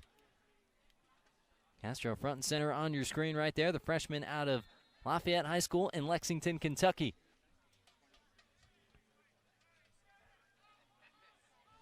So Castro among the double sub, along with Adrian Rosario making his Liberty debut, formerly of Duquesne. So young guys coming in, international heavy roster, a lot of transfers bolstering the group as well.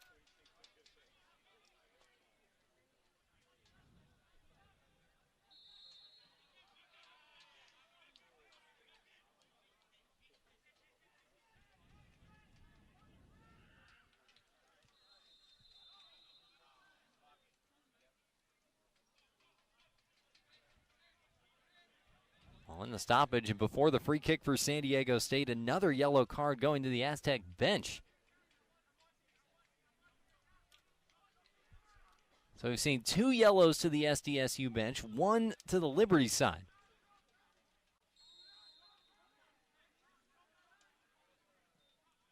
Seven total cards, 4 of them going against student athletes. 28 fouls combined, and we knew going in that might be a product of just these similar types of aggressive styles that these two teams like to play.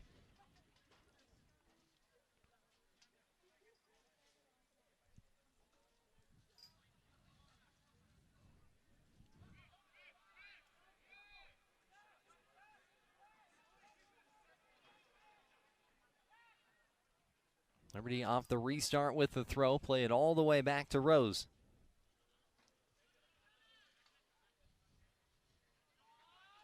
Settled down by O. Chang, makes his move in the middle of the park.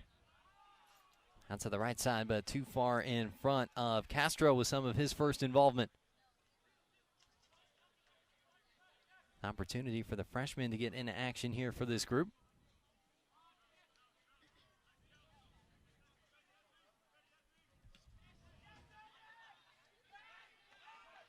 Aztecs working around with Fisher, back here to Diana.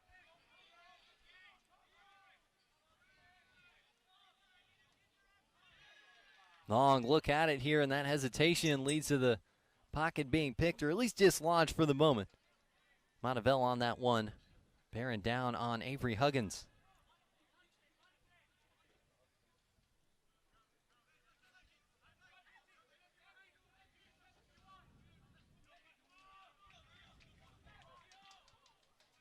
Aguirre plays it long, trying to play Bala in on the right side. Bala creates some space, couple options arriving centrally, and that one took a touch off of Salo. The Aztecs have found some good moments up the right side, translating it into another opportunity off of a corner here.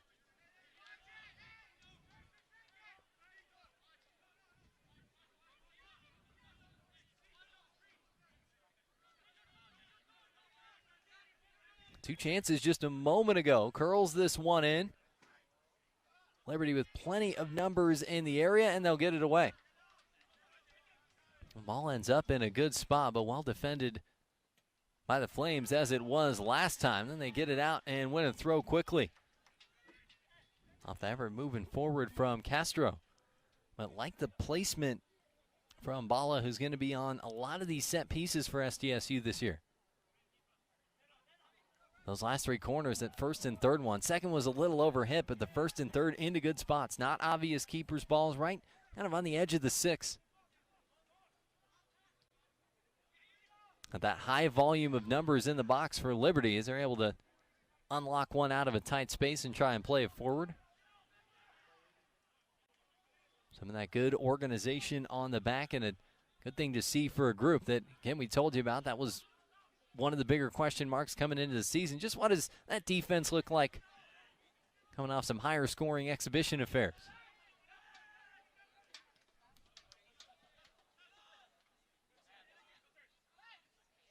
Vandenberg was on the initial action that time, takes it back at the feet here.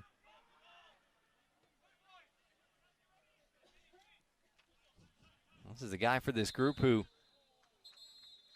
well, Gardner Webb had played against him last season when he was at Drexel.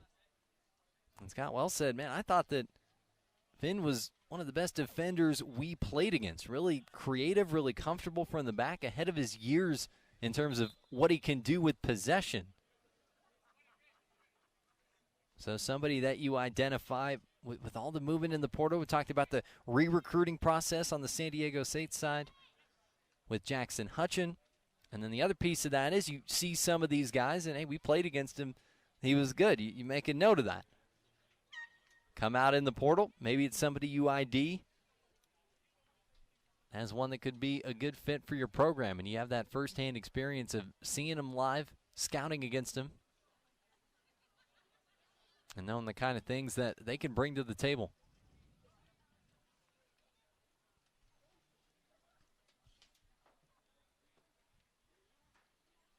Man down on the pitch for San Diego State is Presto. And Spencer Moeller on the other side for Liberty, getting set to check into action, and he'll do so alongside Dylan Swinehart. Those are two of the four returners from a season ago. Moeller there out of Lake Mary, Florida, and Bishop Moore Catholic High School. One of four guys on the team that started all 20 matches a season ago, as did their returning keeper, Tyler Beck.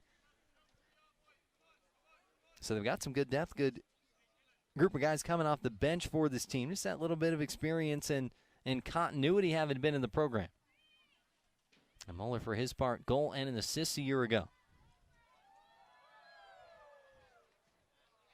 And Presto remains down on the pitch for San Diego State as their athletic trainer, Cassie Sear, stretches out that left leg. Aztecs might be getting ready to bring Presto off. Looks like they have Brecken Bowers, who started here, making his San Diego State debut, ready to check back in. A super steady, super reliable guy for this group in Presto. Ryan Hopkins noting he's one of those guys who, he could go without any game action about 10 or 12 matches. Then all of a sudden you put him in, and it could be a tight spot, and say, hey, go do a job. And he's somebody that goes and does that job for you. He'll have to come off for the moment, as the Aztecs get Brecken Bowers back into action. Transfer from Washington here in his San Diego State debut. 2 matches in 2025 for the Huskies, who won the national championship a year ago.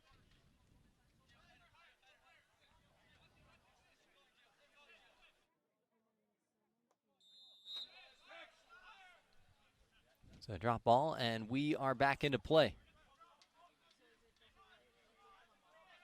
69th minute of action in San Diego. Goalless at the half, and then 2 goals less than 4 minutes apart. 3 minutes and 51 seconds separating the tallies from Parde and Matavel. Matavel's play that was let go, called offside on the field, reviewed and overturned.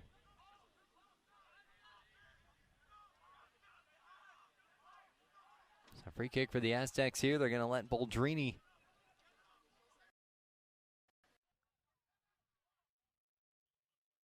come back in, set up to take this one, going back and forth with Fisher. Look to try and find their build, and they're saying the heck with the middle line. They're going all the way forward, and Rose is over to get it and takes a bump.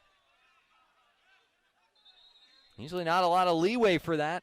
That's Hutchin, who's already on a yellow card.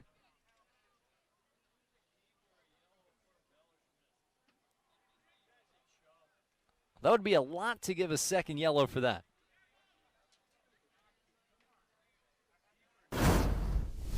Just a little bit of extra as we'll give you a second look. Rose comes over, goes through. Yeah, just a little bump on the side. I can see Hutchin putting both hands up right away, trying to dispel that. Rose, for his part, still down on the pitch as the clock is brought to a stop once again.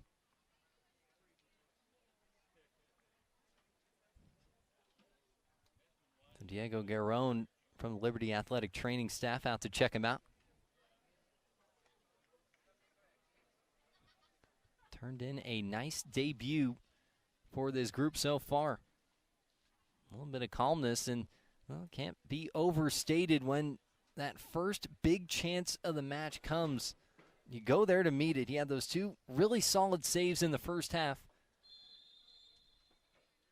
First goal in any given game is crucial. It sets the course, and when you keep it off the board, when you get to halftime on the road,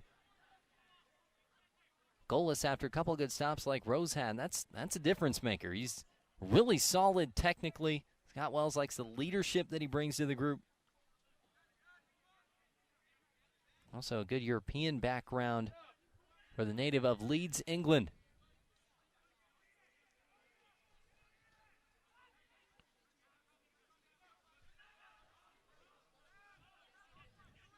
So Rose able to get back up, get back into commission as we come up on 20 minutes to go. Chested forward, Aztecs looking to play that right side. Moreno and Aguirre trying to combine.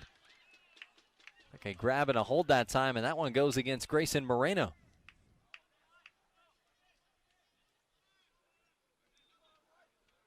San Clemente native, about 45 minutes north of San Diego, up the coast.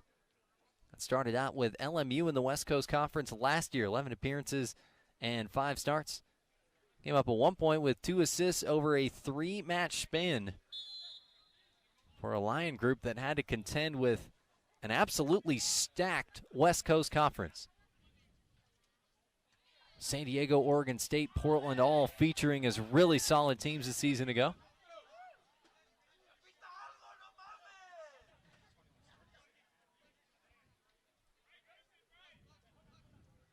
Aztec down on the pitch for a moment. That's Gio Aguirre. Now gets back to his feet.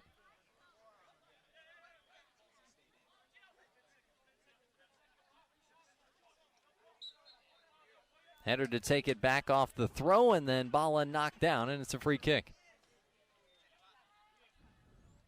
Aztecs running off the ball, looking to take it quickly. Liberty does the defensive work, gets back. Now a little end-to-end action as the Flames try and get forward. Aztecs put a stopper to it for a moment. Now 2 runners down the right side. Flames advancing on the goal. Chip it back to the top of the 18. This is Partey. Setting up on the left. Takes a deflection. Or no, it did not.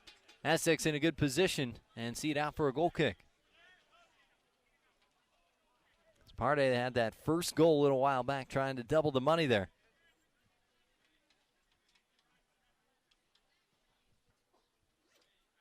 Some good running and numbers down that right side. Ended up chopping it back. Thought there might have been an avenue with where they were at and who was set up off ball to play it centrally with a little less air in it. Cross came over to Partey, who, like we talked about, you always like him with the ball at his feet when you could get it to him, but there might have been a simpler, shorter play to capitalize on the run and the numbers that they had on the right then.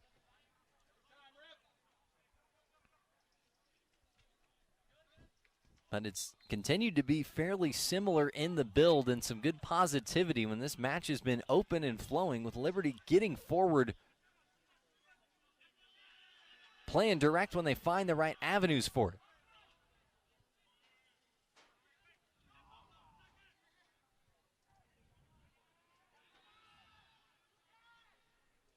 Continuing to get after it and try and hunt a third goal here. A lot of pushing and grabbing there. That's a free kick against San Diego State. And Max Mayer is into the book.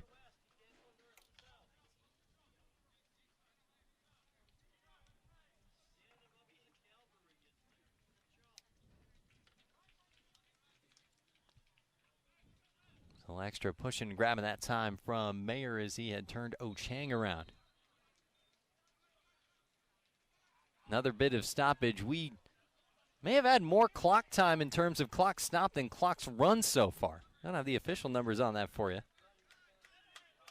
And that's been the type of match that it's been. And that is not at all a bad thing from Liberty's standpoint right now. Just fewer opportunities within the run of the game to try and go get something back there for San Diego State. Need to find 2 to try and pull level. Flames turn this one around quickly. And Rosario goes and gets it. Quickly back into action here. Partey through a couple of Aztecs, but can't get by Fisher, who's now trying to lead the break the other direction. Big challenge in the middle of the park as Mayer trying to come away with it. Back at the feet of Ochang here. And back to Partey. Partey turns to the middle. Space to shoot. Knocked down in front. Still loose. And pounced on by Diana. Quickly launches it forward. Really only Hutchin running in. Just probing. Continuing to get on that right foot. Into really good space that time to threaten the Aztec net. from Parde as he tried to go for a second. And it was Swinehart, the junior, in a position to try and get on that second ball, but Diana knocked it down in front of him, then went and got it. So Sammy Cepena, the San Diego transfer, back in. And now an official San Diego State debut for Adam Okorodudu. Freshman, another English international out of West Brom.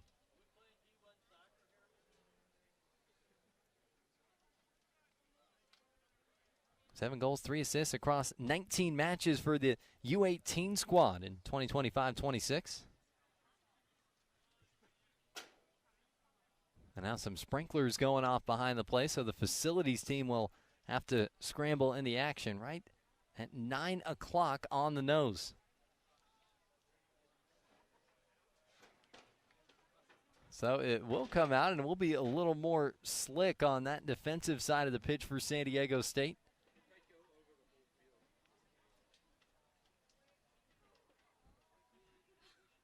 Got to 9 o'clock. Still have 15 minutes to go here, and whatever time we need to hang out for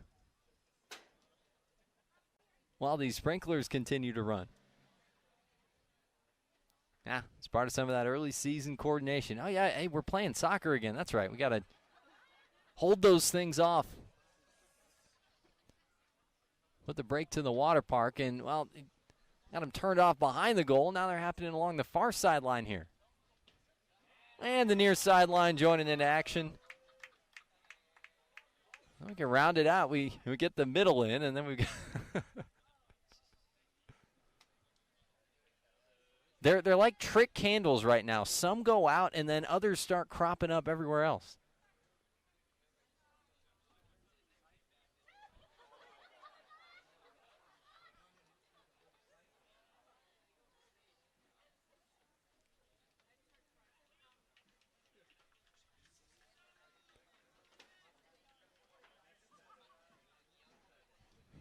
Well, teams will take the chance to, at least some of the student athletes, head back over to the bench.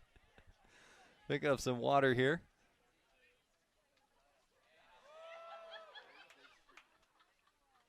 Yeah, not a rain delay, but precipitation coming down nonetheless on the pitch. Every which part of it. It really does look like trick candles. Ever have those on your birthday cake when you were a kid? You blow one out and like, all right, we got it. And then the other ones come up. Or in this case, maybe a little more like trying to stop a leak. You put a finger in the hole or slap some tape on something, and then, okay, part of it's contained, and now we got to go in somewhere else.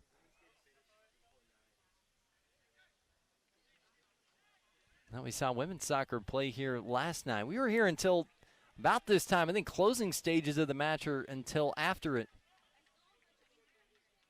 I don't remember seeing the sprinklers go off quite to this degree.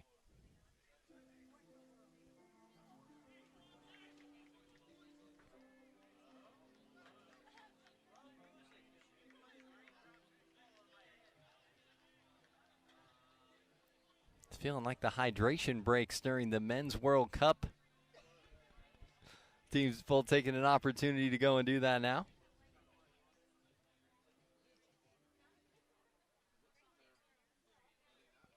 Has been a rather long delay. Down to just 2 of them going off right now over by the south goal.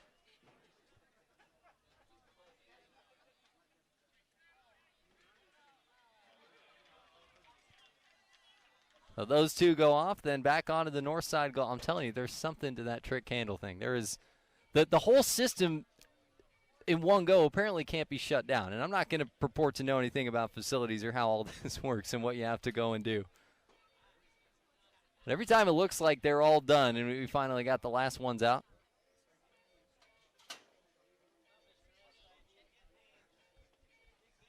Now Nick Diana thinking, hey, maybe if I can go step on that thing and turn it, it might blast the people behind us, but at least if it's not going off on the pitch, then we'll be okay.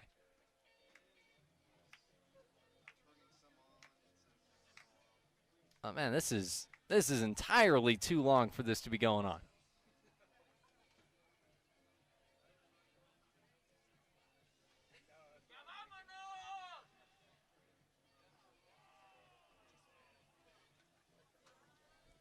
kind of a microcosm of the night with how choppy this match has been, but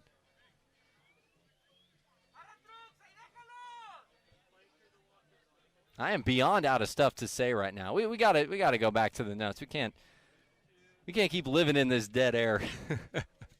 It's 2-0 Liberty, 15 minutes to go here on opening night.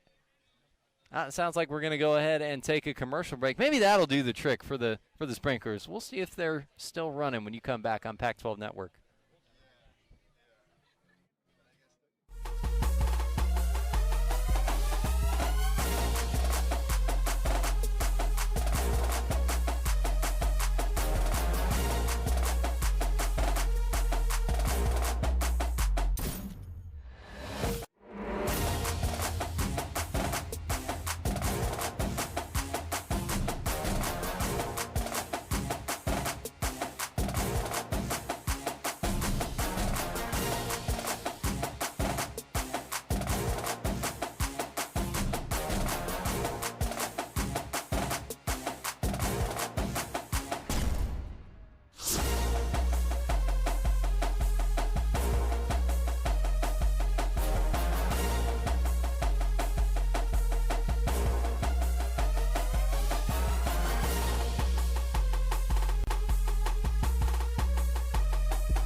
Okay, the next time the sprinklers go off, we're just going to go to break right away because that seems to have done the trick. We're back to action here in San Diego. 2-0 lead for Liberty over San Diego State in this NCAA men's soccer matchup. Flames with 2 goals less than 4 minutes apart, 52nd, 56 minutes from Parde and Matavel. And to maintain that lead since. Now, the interesting thing is going to be the playing surface right now. It's not uncommon to see sometimes it watered at halftime, especially on the hotter days, but this is already a surface. You'll see some dew. You'll see some things pick up like that to make it a little more slick this time of night. But now after seeing about 5-ish minutes of pretty consistent sprinkler action, footing is going to be one to follow here as we hit the latter stages of this thing.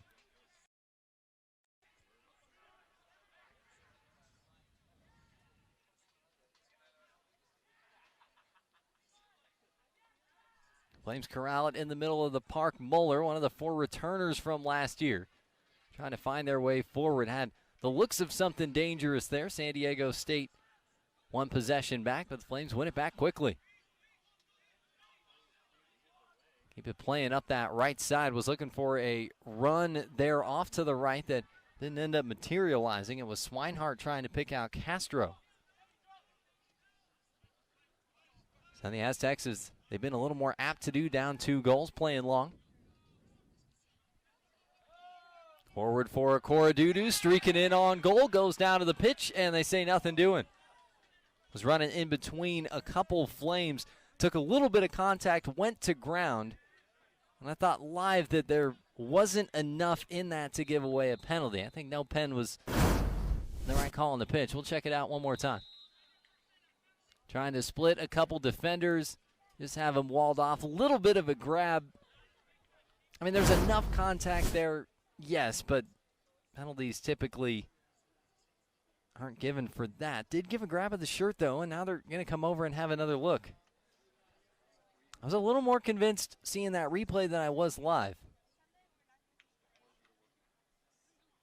And this is the interesting piece about VAR, too, just from a philosophical standpoint. The design of the system is to correct obvious errors. And there's so many calls that are close that these referees have to make. It's not always obvious one way or the other.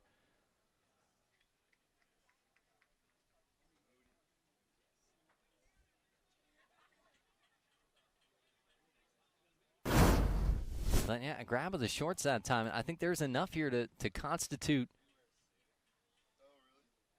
giving away a penalty. The initial contact The hands-on, not necessarily a problem. It wouldn't always be enough to give one away on its own. It's been a pretty quick check. And referees pointing to the spot, so the Aztecs force the issue. And after review, they will be given a penalty. And by our count up here, that is the end of the ability to issue replay reviews. Both coaches now out of challenges. Once you get past the 80th minute mark, the referee can call for one at his discretion when a team is out of them, so that could very well come into play. But for right now, it's a chance for San Diego State to try and open its account. Get a goal back to battle back into this thing.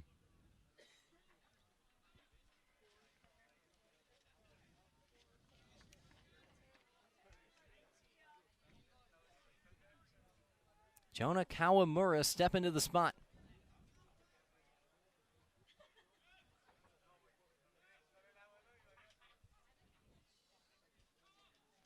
Here making his San Diego State debut. Rose has been terrific on the other side. And Kawamura slots it away on the right side. It's San Diego State, its first goal of the season, and the Aztecs are back within one here in the 77th minute.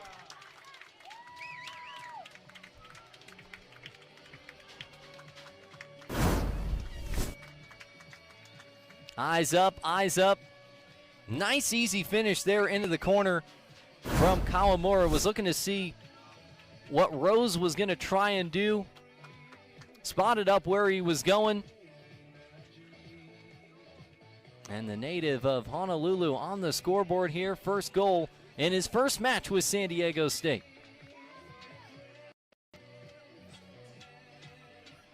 '52nd NCAA cap tonight, a staple for UC San Diego. Over the course of a couple of years, he had one goal with the Tritons 2 years ago.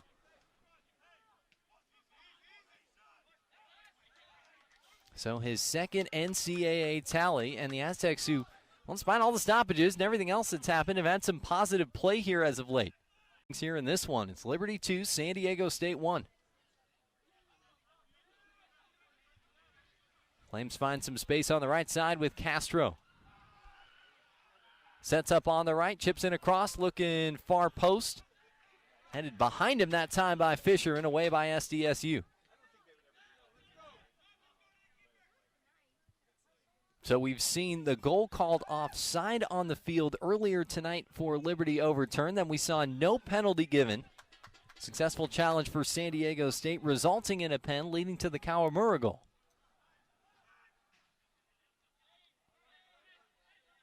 So the new challenge system in effect to good effect for a couple goals that were called no on the field, or in the case of the second one, the penalty given to lead to the goal.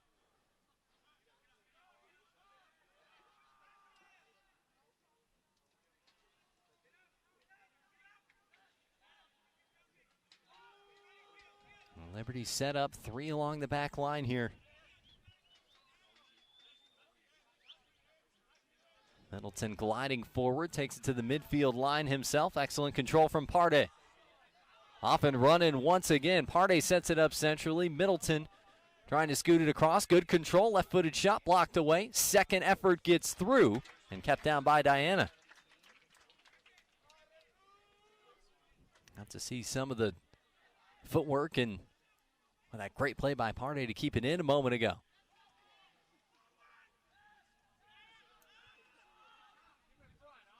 Now, Flame goals in the 52nd, 56 minutes. And Kawamura from the spot for San Diego State in the 77th. All three tallies here in the second half.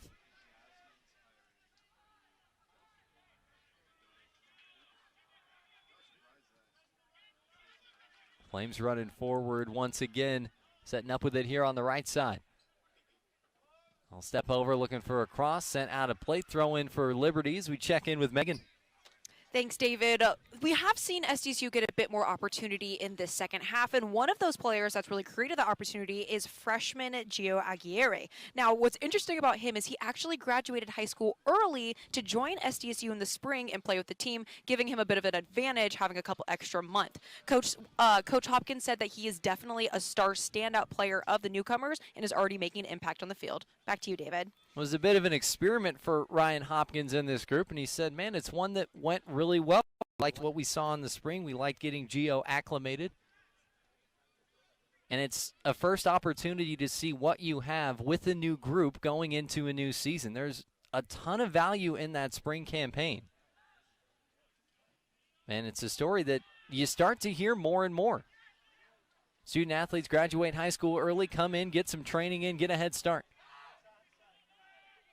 Rose well outside the box, heading this one down, covered by his crew of defensive teammates. Not afraid to step outside the 18, and you're seeing one hallmark of Rose's game, just that comfortability, acting like that 11th outfield player out there. Aztecs play it through, advancing on the 18. McCusker crosses it in. Away by the Flames to the edge of the box. First time hit blocked by an Aztec. Still shuffling top of the 18. Left-footed effort is blocked. Back out and now away by the Flames. Aztecs found McCusker in some good space forward.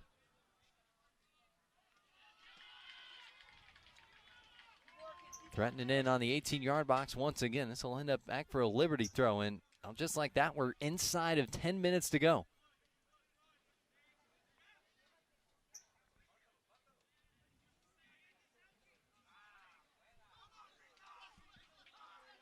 Throw to that pass. They had in some space. Taken back by San Diego State. Fisher starting the charge. Defensive work on the other side from Liberty. Nicely done that time by Middleton. Comes in just as a throw-in here as a Corodudu coming in to defend Samson Parte. Question whether that was a foul or not, just ends up out as a throw. Right around the middle of the park here for the Flames. And winners of 9 matches a season ago. This group that's been to 2 NCAA tournaments all time. Back in 2007 and 2011 with Jeff Alder at the helm. Scott Wells, who had taken Gardner Webb to the NCAA tournament 2 years ago. Trying to do the same with this program. Very high on the potential here. 7.5 minutes away as it stands from a season opening win. On the Aztecs on the other side looking to keep their momentum going. Got the one back, now need the equalizer, but right now it starts on a defensive end. Parte slid out, and definitively, that time by Supena.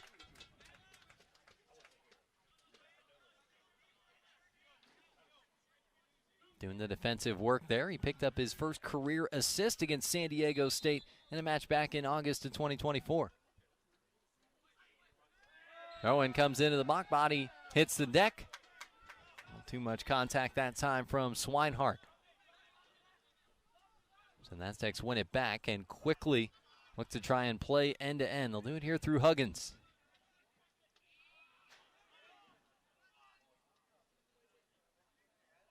Kawamura comes flying through, took the gamble, and ends up with Manuel Vitorine, and numbers running forward for the Flames.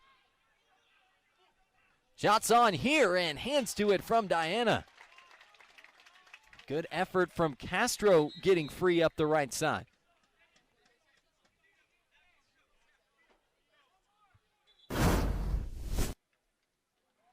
Another stop for San Diego State. Huggins doing the defensive work. Good pace to that one, a little bit of rise to it. And Diana able to turn it aside, and now Liberty with the goal lead. Take a little bit of time off the clock setting up here.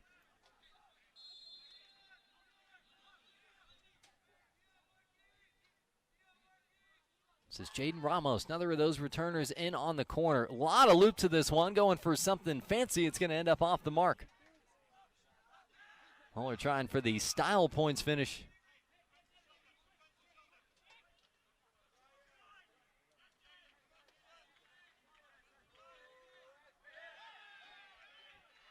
Fisher lost the handle on the ball that time, but everything stayed into touch. Again, product of, no doubt, the slippery pitch, slippery touch area after that 5+ minute sprinkler break earlier.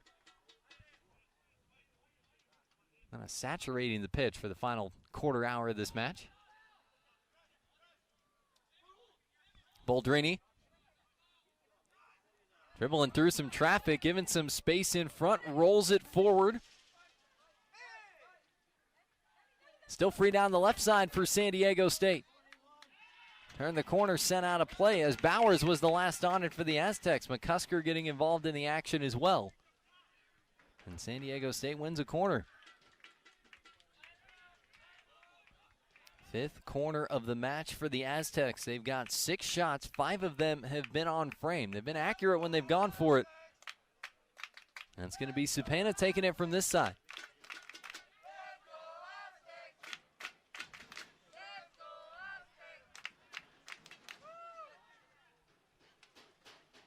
Balla on a lot of these when he's in the match, but right now, Cepena's service. Rose gets a right hand to it.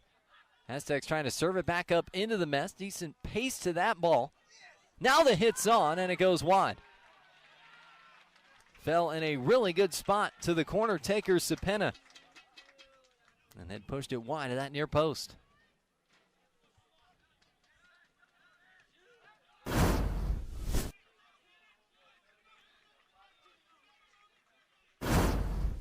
So an opportunity that time for San Diego State. And Cepena, the guy coming over from USD. A really clean game for this group and a possession-oriented approach out of the midfield. Ryan Hopkins likes his ability to connect, keep attacks flowing for SDSU. Ended up in a pretty good spot late. That one ping-ponged around with some pace off a couple heads, and now Liberty gets a run out of it. Great stop to turn it back. Left-footed effort trying to curl it in. It curls wide. Chance that time from Ramos. And Liberty keeping the move going forward here and trying to find that 3rd goal to potentially put this thing away. A lot of time to set up on it. Great change of pace. Just couldn't get the connection he was looking for. Now Moreno. Aztecs advancing up the right side. It's Aguirre trying to make his way through. Nick Piricnik, a Slovenian international, with the defensive work in the back. Decent bit of the depth that both of these teams have. Some big moments along the back line, off the bench for Liberty. It'll stay with San Diego State as we come up on 2 minutes to go.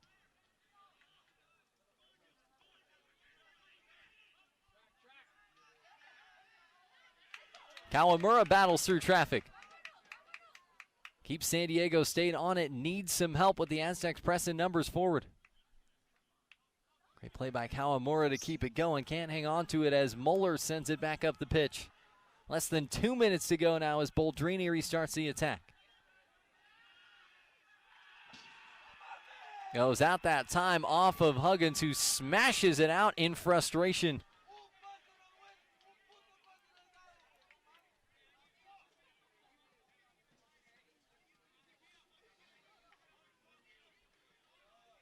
A big-time play that time to force it out by Liberty.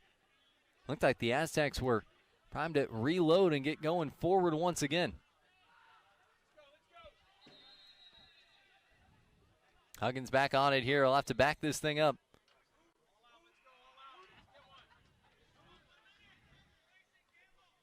We come up on 60 seconds to go. Again, right up to 90 on the nose. No stoppage time at this level. And it's Partey. Right through the defense, Aztecs able to catch up to him. Okorodudu takes it back, but Partey wins the throw. Some great work along the sidelines, good hustle. And Liberty makes its way closer to a season-opening win. A little bit of extra time here, so they'll call for a stoppage. Rosen with 35 seconds to go.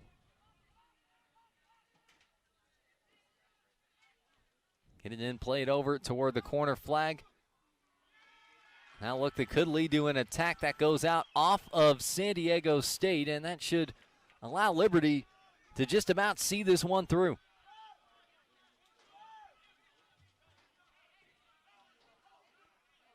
Come over to the corner flag. You got that little bubble so you can take it short. And there's no way you can go end to end in that 10 seconds.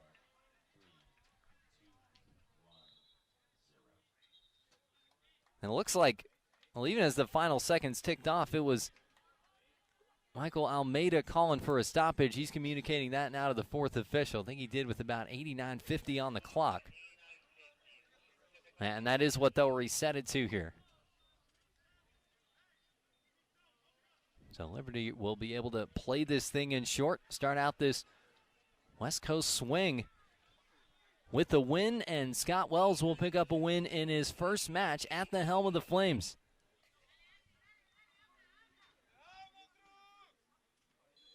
"26 of them in 38 matches in the last couple seasons at Gardner-Webb. Coming over to Liberty, talked about that championship potential. He said, I can see it here. I can see it being the next level thing and us being able to compete for the whole thing and win a natty. And he's off to a solid start with a 2-1 win on the road at San Diego State on the sports deck. That is your final at full time. Thank you for attending tonight's match. Final score, Liberty 2, San Diego State 1. So the Flames pick up the win. And they will go ahead and take on 18th ranked San Diego. That's coming up on Sunday, 5 p.m. Pacific. You can catch that thing on ESPN+. That'll be a fun early season matchup. And as for San Diego State, they'll get ready to welcome Navy to the sports deck. We'll be back with you for that one at noon on Sunday, right here on Pac-12 Network. Liberty getting goals from Partey in the 52nd. Matavel in the 56th. Aztecs open their account on the season with Jonah Kawamura from the spot in the 77th. I want to say a big thank you to our production crew, Andres Flores and Kyler McPhillips on camera, Zach Savage running graphics, Andres Iscaro on replay, producer Kat Kohaloon, and director Sean Scarborough. Our executive producer is Andrew Burton. So for Megan Townsley, I'm David Gentili. Final score once again, Liberty 2, San Diego State 1. Thanks so much for hanging out with us tonight on Pac-12 Network, and so long from the sports deck.